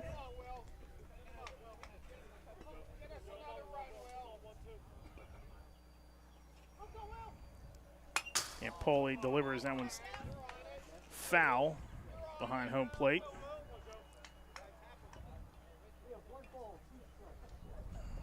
Shenango in the bottom of the inning will have Ross, Halk, and Rowe looking to extend it. Nardone puts it in play, third base side. They'll throw it on to first for the out, and the inning is over. However, 3 runs on 3 hits. No errors, and we got 1 left. We have played 12 and a half. We're going to the bottom of the 13th. Shenango last at bat here coming up. Ellwood City leads at 6-3 on the Lawrence County Sports Network. When it comes to shopping for insurance, there are thousands of options out there. MVP Insurance proactively shops and compares your policies to find the best coverage and rate. Josh Madur and David Verratti want to provide you with the level of personalized service that you know that you are the MVP of their agency. They simplify insurance so you can live stress-free with Visit one of the locations in Xenia Leopold or in New Springfield, Ohio. Call MVP for the win, proud sponsor of the MVP of the game on the Lawrence County SportsNet. Just like going to the doctor, our homes need a checkup too. If your home is not properly weatherized, you could be at risk for symptoms that cause unhealthy ailments and higher utility bills. The Weatherization Assistance Program is the key to reducing utility costs and increasing comfort in your home. Services include an in-home energy audit to inspect your furnace and hot water tank, check for air sealing around windows and doors, and ensure adequate insulation and ventilation. Learn more at lcap.org or call the Department of Healthy Homes to get your checkup today. Bottom of the 13th, last at bat here for Shenango as they now trail at 6-3. Kennedy will be back out to work for Ellwood City and due up for the Wildcats. Here in the bottom of the 13th, it'll be Ross, Hauk, and Rowe. If anything happens, Santangelo back to the top of the order, they would go. Ross has flown out to left the last two times, the last three times. Got an intentional walk, hit by a pitch, and grounded out today. One hit between these last three batters for Shenango, and that's Rowe back in the sixth. He singled. Last chance here to clinch a playoff berth today for the Wildcats. Kennedy delivers, ground ball hit sharply to second. Fielded cleanly, but it gets through. Initially fielded cleanly, but Nardone had it go right under his mitt and into right field. That looked like it's a routine ground ball, but picked his head up. Went right underneath his glove. I thought he between had the legs. It. So did I. I mean, there's just the slimmest of margin for that to slip through. I don't know how that got underneath his glove, but starts with an error. Everybody can agree on that. On to second, and then first, they turn the double play. That was Graham who got the at-bat for Hauk. And they turn two, and that's going to be the last at-bat here for Shenango in the form of Jimmy Rowe.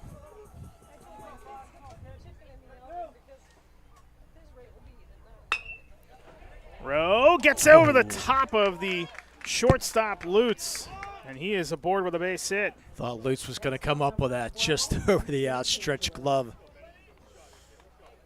Staying alive. Shenango for at least one more batter. Santangelo due up now as we go back to the top of the order. Patton on deck. Santangelo does not have a hit today. Yeah, 0 for 6. And looks at strike one. Flown out twice, grounded out, popped out, and struck out. So we get that last array of sunshine for the day in the air. Roth, first base side, is going to watch it go out of play.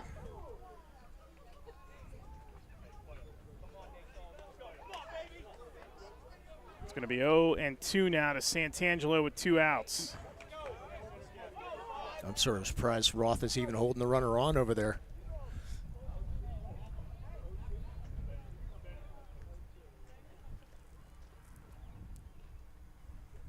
Rowe at first. Time called. Santangelo will step away. Coming up after the game, we'll award our play of the game and our player of the game. And if this holds, pretty sure we know what the play of the game is going to be. Santangelo gets into that one foul off the first base line again. 0-2 now for Santangelo. Our recap might take till sunset.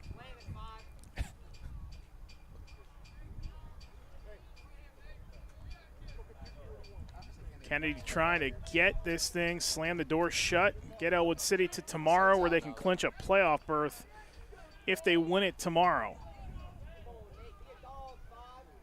Santangelo, the last hope here for Shenango for the moment. Kennedy delivers high for ball one, 1-2. He tried to put a little bit too much on that one.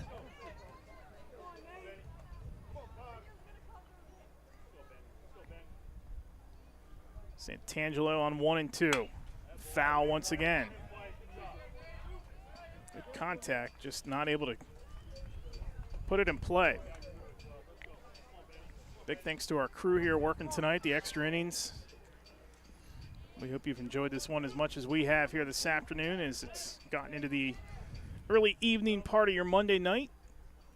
Big day of baseball tomorrow on the Lawrence County Sports Network as well, as Kennedy outside, down to first, and Roth, who was off the bag anyway, back safely as row. So Ellwood tomorrow, they hang on here. Winning, get in for the Wolverines tomorrow. High, and that's ball 2, 2-2. Yeah, could have two very important games here on the network tomorrow. Going to have a section title game between Mohawk and Riverside. We know that. 4:31st pitch at Mohawk, and then game 2 of this series. A lot of stakes, and Ellwood City is going to survive the marathon as Santangelo strikes out to end the game. Ellwood City, 6-3 your final here today over Shenango. They keep their postseason hopes alive with some big-time relief pitching here this afternoon. We'll take a timeout, come back, give you the recap, and add up all the numbers for you. You've been watching this one on the Lawrence County Sports Network. Final, Ellwood City 6-3 over Shenango. Back with a postgame show after this. Here at Shenango, the teachers and staff love their Wildcats. In the classroom or wearing the blue and gold, we have their back, and we wish the Cats the best this season. This video is brought to you by the Shenango Area Education Association. For 20 years, Melee Chiropractic has treated athletes of all ages to help them get safely back to the top of their game. Melee Chiropractic has 3 full-time doctors in their office, and all 3 are former area athletes who have had to battle injuries throughout their careers. They want to help you get safely back on your feet. But more importantly, help stop the injuries before they happen. Prehab before you rehab. Attention all high school student athletes. During your sports season, a $30 visit to the Melee Chiropractic office includes an adjustment and/or all therapy is necessary. From the athletes of tomorrow to the weekend warriors and everything in between. Let Melee Chiropractic keep you in the game. Looking for a unique way to expand your business? Advertise on the Lawrence County SportsNet and be seen by thousands of viewers in the area and around the country on over 100 broadcasts each year. Visit lcsportsnet.com and click Advertise with LCSN. For more than 120 years, people have relied on Martindale Hubbell's preeminent rating to select their attorneys. If you've been involved in an automobile accident, you should do the same. At LGKG, we have been preeminently rated for over 40 years. When you're looking for quality concrete services, contact the experienced professionals at Doran Concrete. Our company is family, locally owned and operated, and has been serving the community for over 30 years. Get residential or commercial concrete services for any size job. Our skilled professionals offer prompt and reliable services at an affordable price. We believe in the principles of honesty, integrity, and reliability. Get in touch with us for exceptional concrete services at prices that you can afford. Castle Asphalt and Construction is driven to provide quality, cost-efficient pavement-related services to Western Pennsylvania. Every paving or construction service at Castle Asphalt begins with a thorough site inspection of the area to allow their team of professionals to become familiar with the unique conditions of your home or business. Once the site inspection is complete, Castle Asphalt provides you with a detailed plan of the design, cost, materials, and time of completion, so you know exactly what to expect during your construction. Visit castleasphalt.com to request a quote for your next project and make your dream design come to fruition. Back here at Shenango High School, Eric Thomas with you on the postgame show as Ellwood City wins it today 6-3, and they will keep their postseason hopes alive with the win here this afternoon. That means tomorrow, if they come back and beat Shenango in Game 2 of the series, they will go to the postseason, and they'll clinch a WPIAL berth for Shenango. They needed to win and get in today, so they remain alive for a playoff spot as well. Time now to take a look at your scoring recap. Brought to you by Gem Master Builders and Craftsman, family-owned and operated general contractors for 4 generations. Their extensive construction experience, design capabilities, and creative process allow us to help any project and meet any challenge. Building our community for 70 years. Visit GEMbuilders.com sportsnet.com for more information. 6-9-2 for Ellwood City and 3-8-0 for Shenango. The big number for Shenango today, 13 stranded on base today, as they just were not able to get the runs across when they needed them. And those runs that they stranded two, really from the fourth inning on. They stranded 2 in the fourth, 1 in the fifth, 2 more in the seventh, and 3 in the eighth, and then 1 in the bottom of the 13th inning. So 13 men left on base today for Ellwood City. The scoring recap, it was started by Ellwood City in the fourth. This was a really good pitcher's duel to start things here between Nardone and also Jimmy Rowe, who got the no decision today through 89 pitches. But it was a 2 RBI double by Will Nardone that got things going, and then Nate Kennedy with an RBI single to make it 3-0 Ellwood City at that point.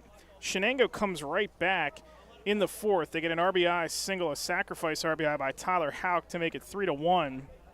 They did strand 2 more in the inning at that point, but then in the fifth inning, they came back with the big play. It was the error at first base when Joe Campoli got down the line and Joe Roth couldn't field it. 2 more runs scored. It tied the game up at 3. And from that point on, we get to extras, where in the extra frame, Ellwood City has a monster top of the 13th inning as they get a leadoff single from Cuvas, just his second base hit of the season. Biskup then gets a single. Lutz gets a single. And then Keller comes up with the big play of the game, a 2-run single to give his team the lead for good. Kennedy would add insurance on a sacrifice RBI to finish out the scoring at 6-3. And that is how we finish things up here today. Ellwood City will win for the 7th time in 11 games. They go to 10-7 overall, 5-6 in the section. And for Shenango, they still have their playoff hopes, as we got stuff falling all over the place here. I'll ask one of our staff if you can grab what just fell down there, as we got to take care of some business here. But anyway, for Shenango, they fall to 5-6 overall, or rather 8-9 overall, 5-6 in the section. Still alive for a playoff berth, but the big thing is tomorrow now it becomes a win and get in for both teams. As Ellwood City survives here this afternoon, I don't know how they pulled that out, but No idea. The pitching today, the relief pitching today, it started out as a great game for both pitchers, and then the relief pitching this afternoon is really the difference. Campoli was fantastic. You can't say anything else about him. Campoli was fantastic, and you had Kennedy, who was fantastic as well. And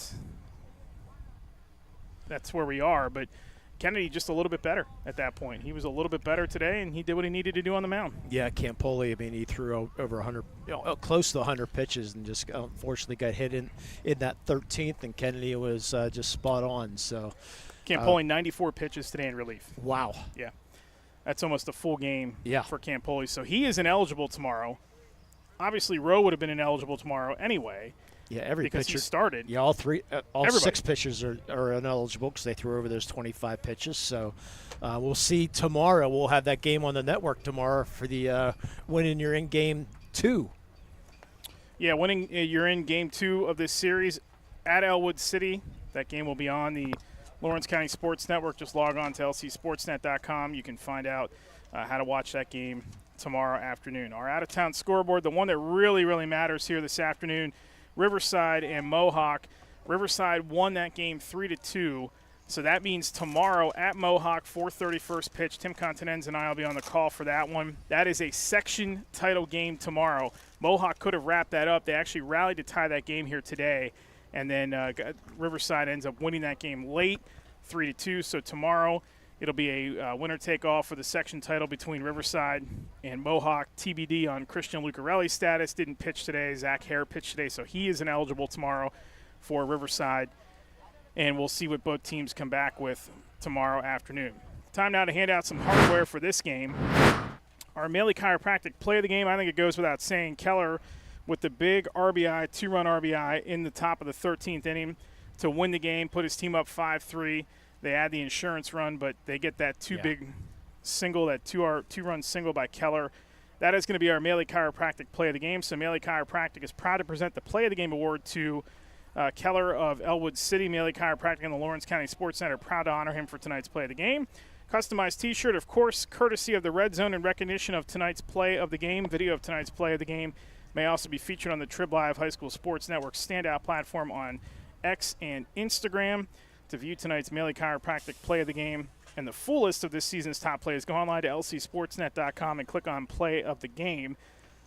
Congratulations to Jordan Keller of Ellwood City for tonight's Maley Chiropractic Play of the Game. Let Maley Chiropractic keep you in the game. Our MVP of the game tonight, well, he was fantastic in relief for his side here this afternoon. We're going to go ahead and we're going to give it to Nate Kennedy of Ellwood City. 4 1/3, gave up 1 hit, no runs, walked 1 and struck out 3. He was fantastic. And take your pick. If Shenango would have won this game, Campoli probably would have received the award for his side, but it's Nate Kennedy who does it here this afternoon. Well, remember, Kennedy came on in that bases loaded 2-out jam in the 9th. Also, so that's right. That's the third of an inning that he pitched. Right. I mean, Nardone, Lake was good up until that point. Had scattered a couple of hits in 2 1/3, walked 4 actually, and gave up 1 hit. Between the three pitchers today, Nardone, Lake, and Kennedy, just 8 hits. Actually, Nardone pitched pretty well today too. He walked 2. He gave up 2 earned runs. He struck out 3 and 30 batters faced. He was a very workmanlike effort. But Nate Kennedy is going to be our MVP Insurance MVP of the Game Award. MVP Insurance is proud to present the MVP of the Game Award to Nate Kennedy of Ellwood City. MVP Insurance and the Lawrence County Sports Network are proud to honor Nate as tonight's MVP of the game. He'll receive a customized T-shirt courtesy of the Red Zone in recognition of being named tonight's MVP of the game.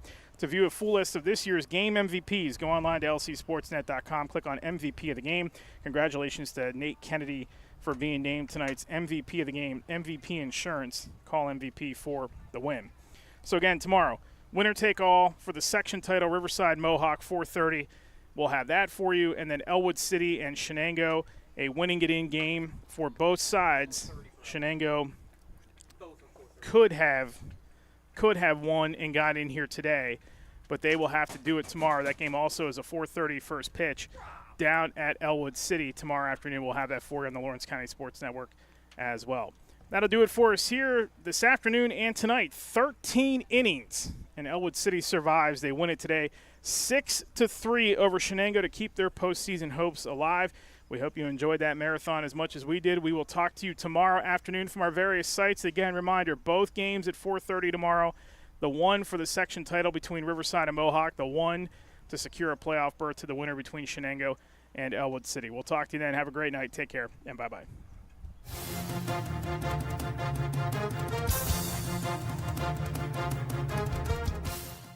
Your voice for Lawrence County sports. The gold ball headed home to Newcastle.